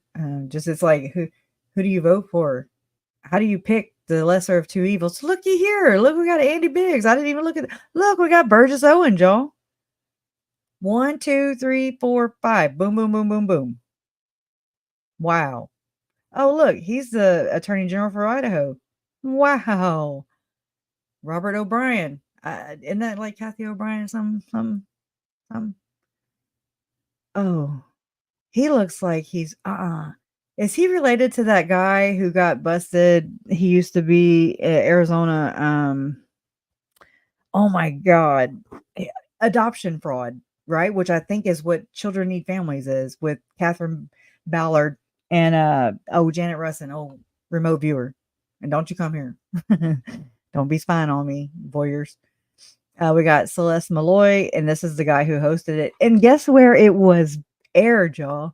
Guess how I got to see that content? It came up in my YouTube algorithm or whatever from Mike and Nancy James, which is where we started with Lori and Chad. Okay. Preparing a people who, I've got pictures of Burgess Owens. This one right here, he coined the whole thing about Uncle Tom's Cabin. Okay.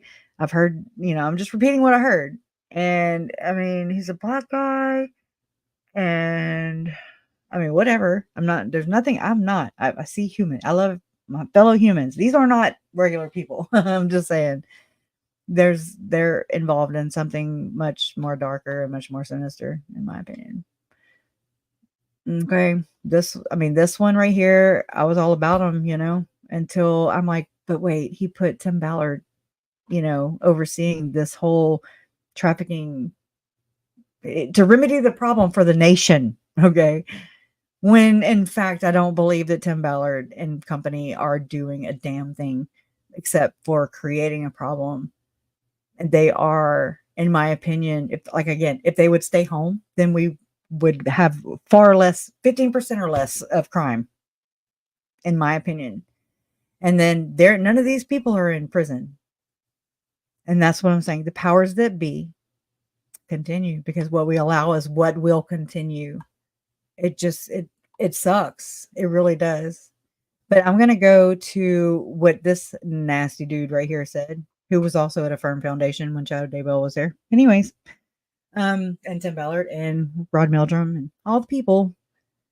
But, you know that quote that is found in Visions of Glory? Here we go. Let's see if it'll let me.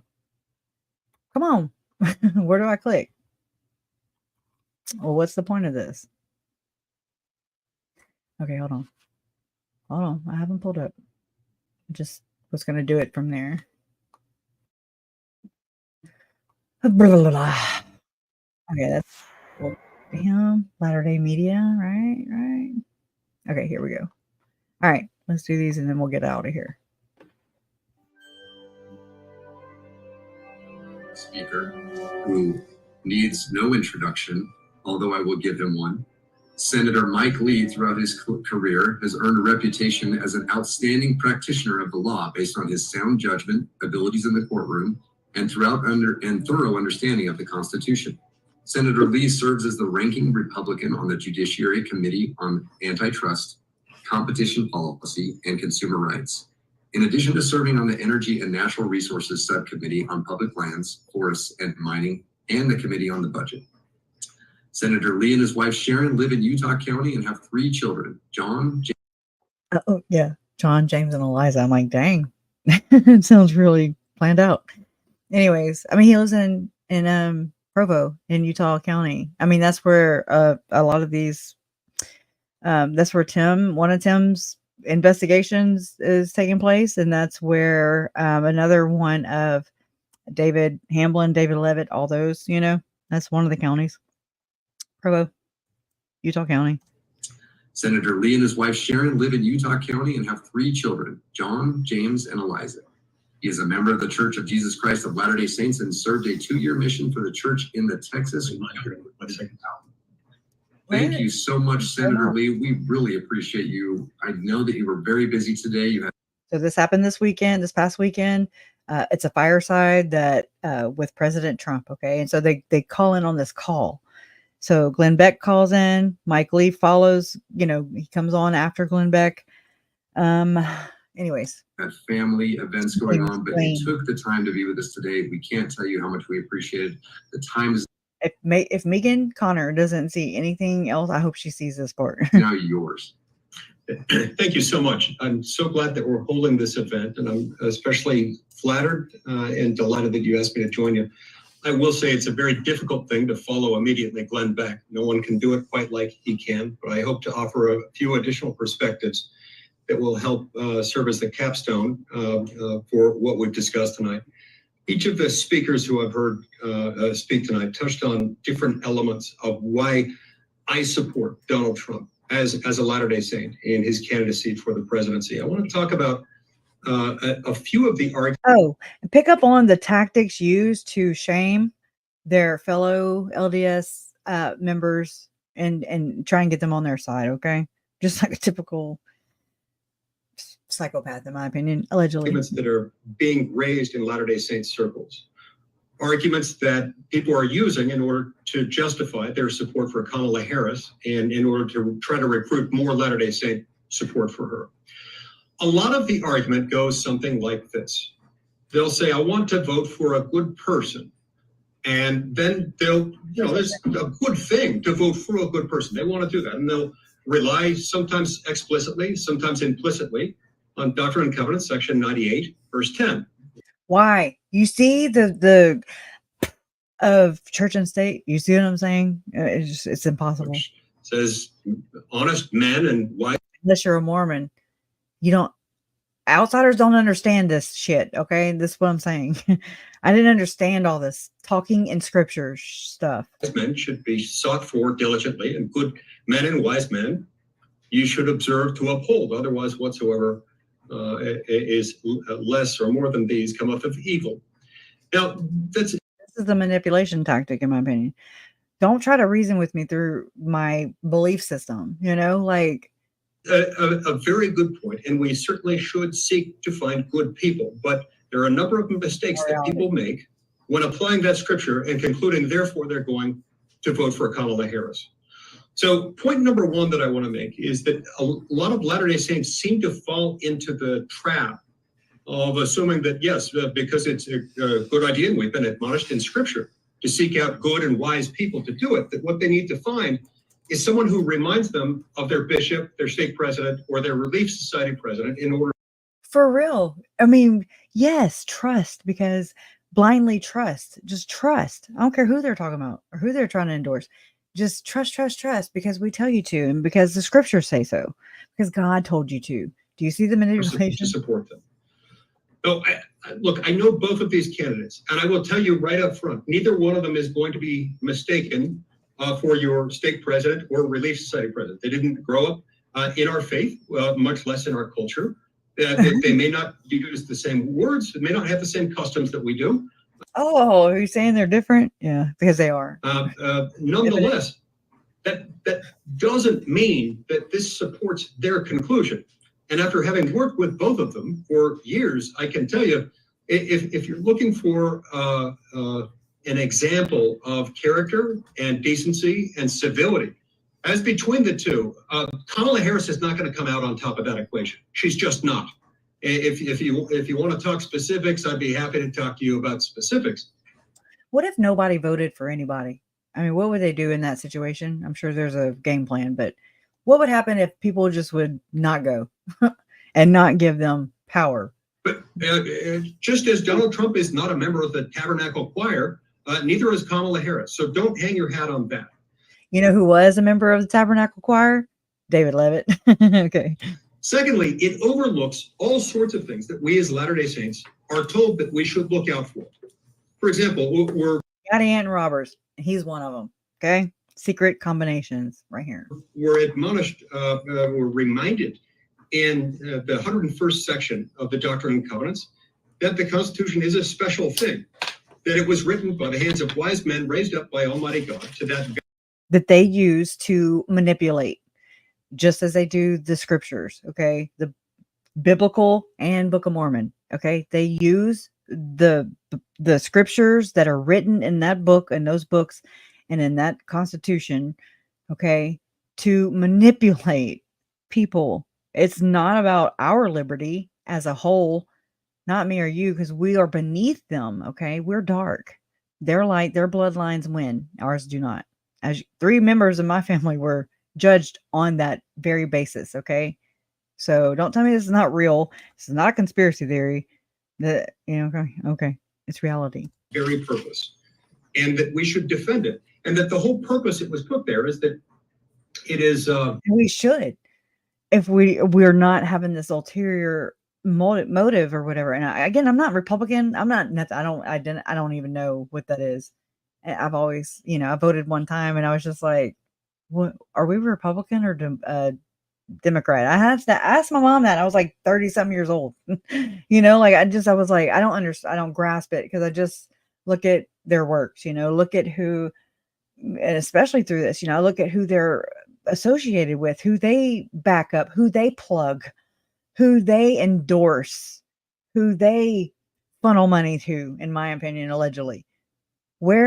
Follow the money. This is following the money, and this is where the money goes. And it goes all the way up to the top of the bloodline there, I mean, it's interesting. It is God's will that we should not live in bondage one to another, especially yes, not we in this do, time. and they're going to drive you right into some even really more sinister shit. Okay, because I mean, I don't understand all the things, but and they're like a 2025 thingy. I don't remember the name of it. Agenda 20. I don't know. There's the Great Reset thing that was going on, but then again, you think about how there's that whiteboard meeting I'm telling you about with Ken Krogh in front of Tim Ballard. Whiteboard. They love the whiteboards. They love planning. Plan to work plan, right? And they're targeting people. They're writing Oprah. They're name down Oprah, Ellen DeGeneres. This is what Tim is like trying to do. He's trying to proselytize and monetize, right? And that's who the person backing him was President M. Russell Ballard, okay? And a couple other general authorities, allegedly. Okay, so I'm just like,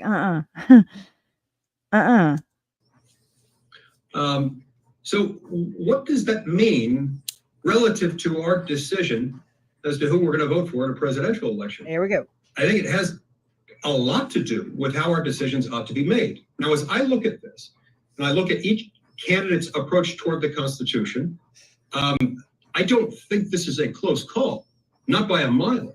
Whether you're looking at basic respect for the fundamental structural protections in the Constitution, the vertical protection that we call federalism, or the horizontal protection of separation of powers.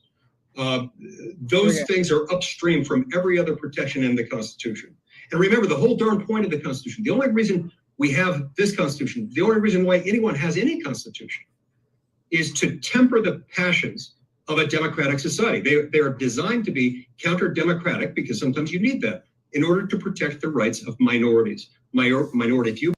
He's not a minority. So, I mean, aren't they like, again, I'm just looking and thinking about what they're doing, and they're the ones that are bitching about the wall being built. And I'm just like, what? You know, again, I think a lot of these missing children, these undocumented, no birth certificates, no identification, these children that are being trafficked into our country, allegedly, supposedly, maybe, hypothetically even. I don't know. I don't know enough about it to speak about it, but just the general feel on it, the vibe, you know, is it really looks a lot like these people go and they disappear. And I don't know if this is their supply, you know, where are these kids going? Where them tunnels go, yo? 2 points, minority interests, and yes, even minority religions like ours. Well, I'll get back to more of that in a moment. So the structural protections don't. But I mean, that's actually his minority religion is actually transitioning into a more popular think, if you so to speak. You know, like Mormons used to be against crosses.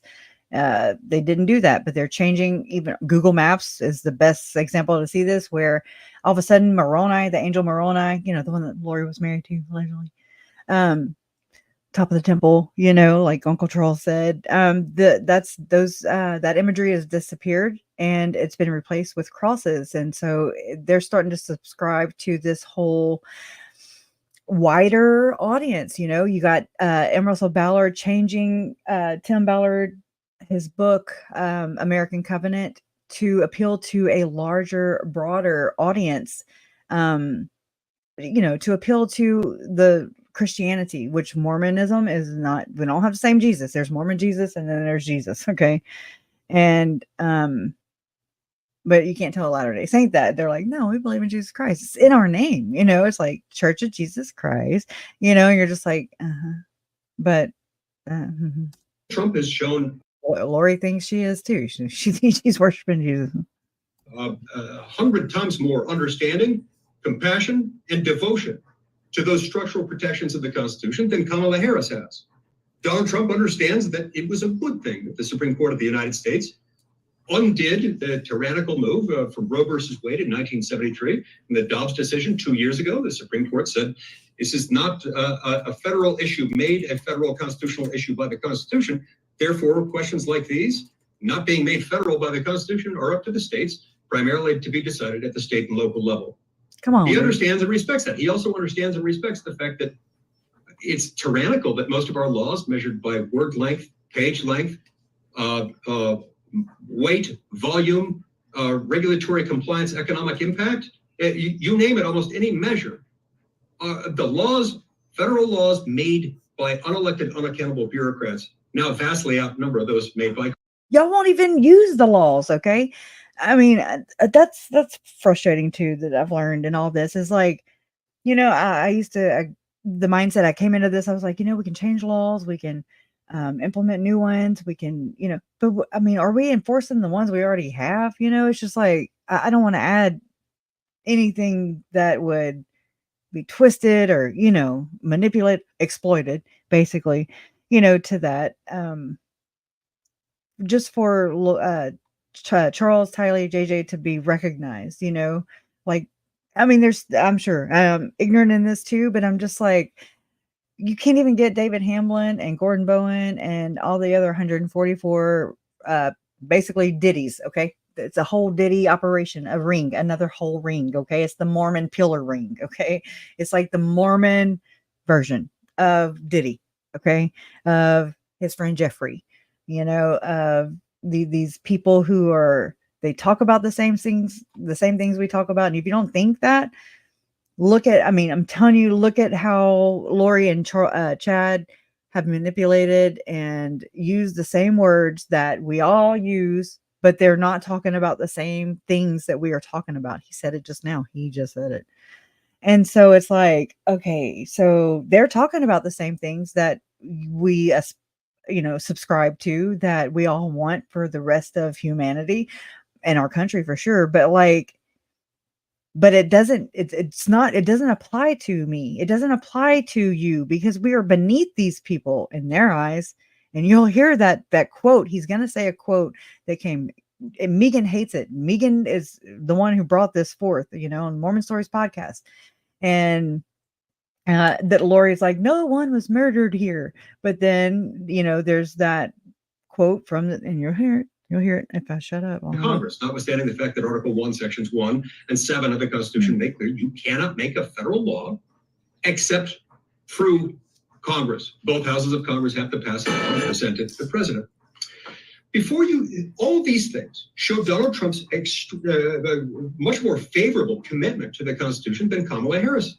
She rejects those things fundamentally. Yeah. She belongs to a party that has become overtly contemptuous of things like the Electoral College, of things like the non-representative Senate, because the Constitution says that every state shall be represented equally in the United States Senate. Kamala's party is openly hostile toward those viewpoints.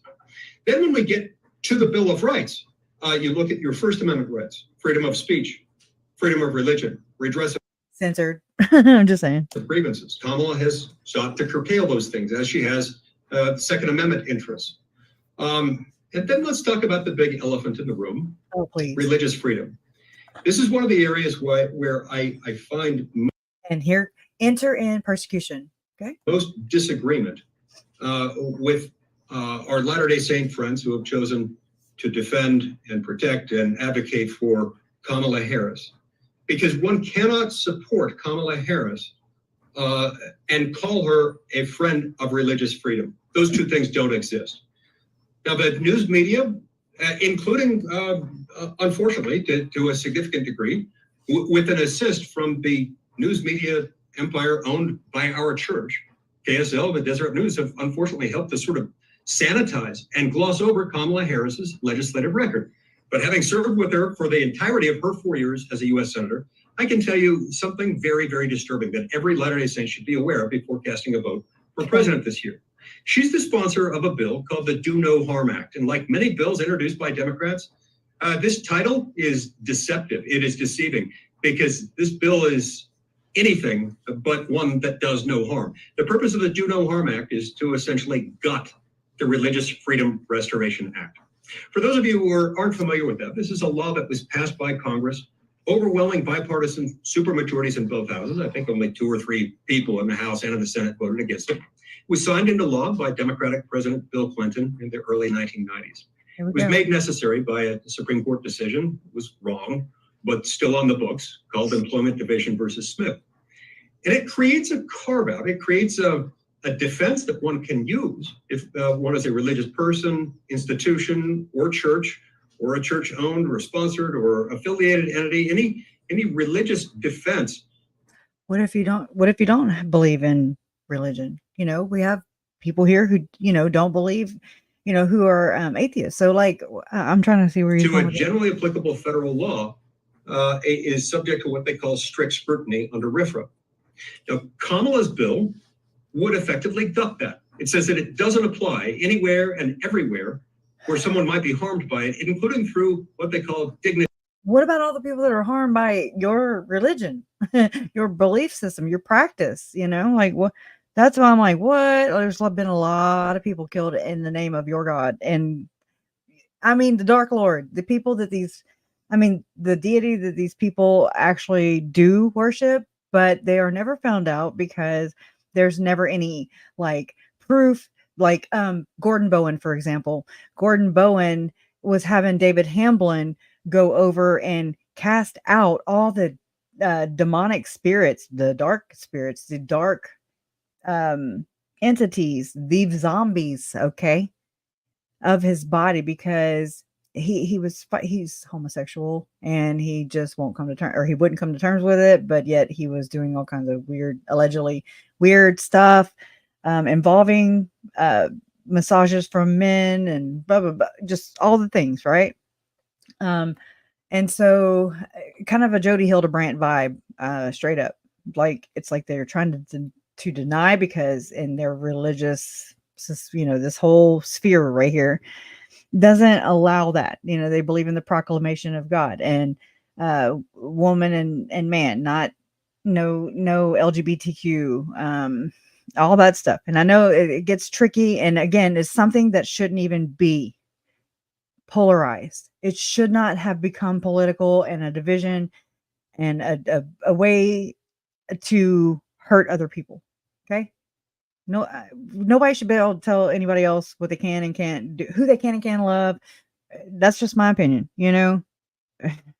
Dignitary harm, meaning where somebody feels like their dignity has been infringed. So what does this mean? Let me give you an example. Here we go. I live in Provo. Just a few blocks from here is a great university called Brigham Young University, my alma mater. BYU recently announced that it's starting a medical school. One of thousands of examples I could point to. Let's use their yet to be formed but under development medical school. When you have a medical school, you inevitably have doctors, professors at your medical school who practice medicine. And if at some point a Kamala Harris administration were to step in and mandate either that all hospitals receiving Medicare. This is practices then, right? Yeah, because it's not a belief, like you believe in medicine. I don't know. I'm trying to apply it. Medicaid funds must perform abortions or sex change operations or you name it. Why do you pick out all again, he politicizes these things, which infringe on other people's rights to do with their bodies what they will, I don't know. Maybe it's just me. BYU's medical school decided that it couldn't do that, consistent with BYU's religious mission. That's an easy case for you to invoke the Religious Freedom Restoration Act. But in Kamala's America, under Kamala's bill, that would be off the table. And I can point to thousands of other hypothetical examples and not so hypothetical examples of where this would come into play. Come on, dude. So if you or someone you know is being tricked into thinking that you've got to vote for Kamala Harris because she's the nicer person, she's the more righteous. Right there. I mean, he's just like, basically, so if you vote for somebody else other than who I believe in, then you are being tricked. You're being deceived, right? We've heard that before. Person, I'm sorry. That assumes facts, not in evidence. If you assume that you can vote for Kamala Harris and not really seriously threaten religious liberty, you are sadly mistaken. Believe neither one of them. Okay, don't believe this guy. Don't believe. I'm just saying that I'm. Remember, as some others on this call have pointed out, here we go. Many of our ancestors came here to Utah and came to other states in the Intermountain West seeking religious freedom because we're heretics. We were heretics then. We're heretics now. It's just that the reason why we're persecuted today has a little bit different things. Back then, we were persecuted more for more nuanced views on things like the Godhead, the Trinity, the Book of Mormon, modern prophets, things like that. Today, we are persecuted much more for teachings that the church holds, including and practices that y'all do, and abuse that never gets dealt with. Okay, it's just so funny how you can just kind of Today, we are persecuted much more for teachings that the church holds, including those on abortion, which, despite what Kamala's LDS friends like to say, her stance on abortion can in no way, shape, or form be reconciled with the church's anti-abortion stance. Today, we're persecuted much more for the fact that many of our church's teachings and our core doctrines are just incompatible with the woke, radical, progressive agenda. I don't know what. And so that's the basis of our persecution today. If you elect Kamala Harris, I think it's just it's projection. It's a perceived. Go watch Megan Connor's video she did last night, which was so helpful, by the way. Oh my God. But I'm trying to hurry. As our next president, you are sowing the seeds for the destruction of the Religious Freedom Restoration Act, and with it, religious freedom itself. We don't want to be the weak link between our ancestors and our descendants. We don't want to be the weak link who enables, who facilitates enemies of religious freedom. Those who would persecute us, those who would punish us for what we believe. Not now, not ever. Okay, I right close here. by telling you that it's my personal view, rooted in the scriptures and rooted in my own faith, that In the scriptures and his own faith. America is indeed a special land. It was a land set aside for a free, prosperous people, a group of people who would be free from tyranny as long as they were not fully ripe in their iniquity. Y'all heard it? It's America was a special land. It's my personal view, rooted in the scriptures and rooted in my own faith, that America is indeed a special land. It was a land. Okay, so America was indeed is indeed a special land. And set aside for a free, prosperous people. It was a land set aside for free, prosperous people. Okay, A group of people who would be free from tyranny.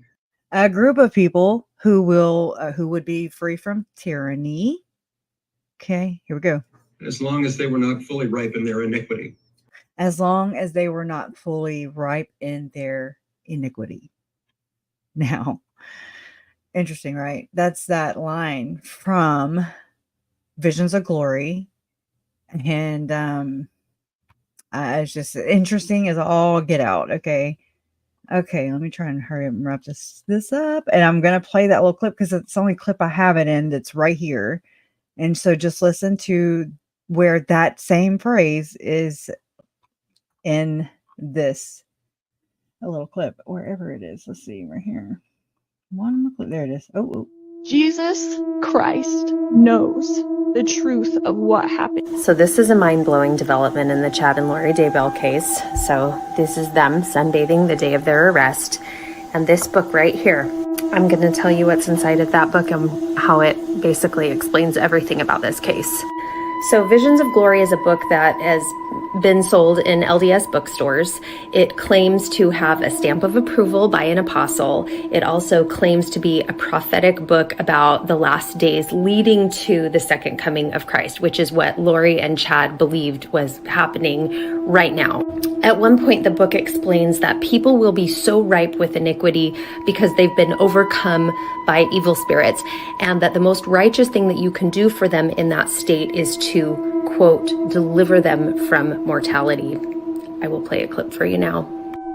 There was a law we followed. It was not a rule, but a law. When an individual or group threatened us, we knew their hearts. If there was any hope, even the slightest hope that they could be saved, even in the most celestial sense, we did not harm them. When we were confronted by people who were fully ripe in iniquity, and who would never repent, then we were free to deliver them from mortality. Their death would then be a blessing to them. Their death would be a blessing to them, because they could no longer add additional iniquity to their divine ledger. You know, I'm just saying that call, I was like, wow, he just so said that. Okay, so they will be saved. They will be able to go into this religious whatever freedom. This shit he's talking. Okay, I don't talk like that. People who would be free from tyranny, as long as they were not fully ripe in their iniquity. As long there's a condition, as long as they are not dark like Tylee and JJ, because they are fully ripe in their iniquity. Okay, do you see what I'm saying here? It's super, super, super gross. There are indeed so many righteous people in this country, in our faith, outside of our faith. They're good people. Sometimes our government gets ahead of itself, and this is one of those times. This is one of those times where we... Yeah, he works for the government. He's a United States senator. Okay.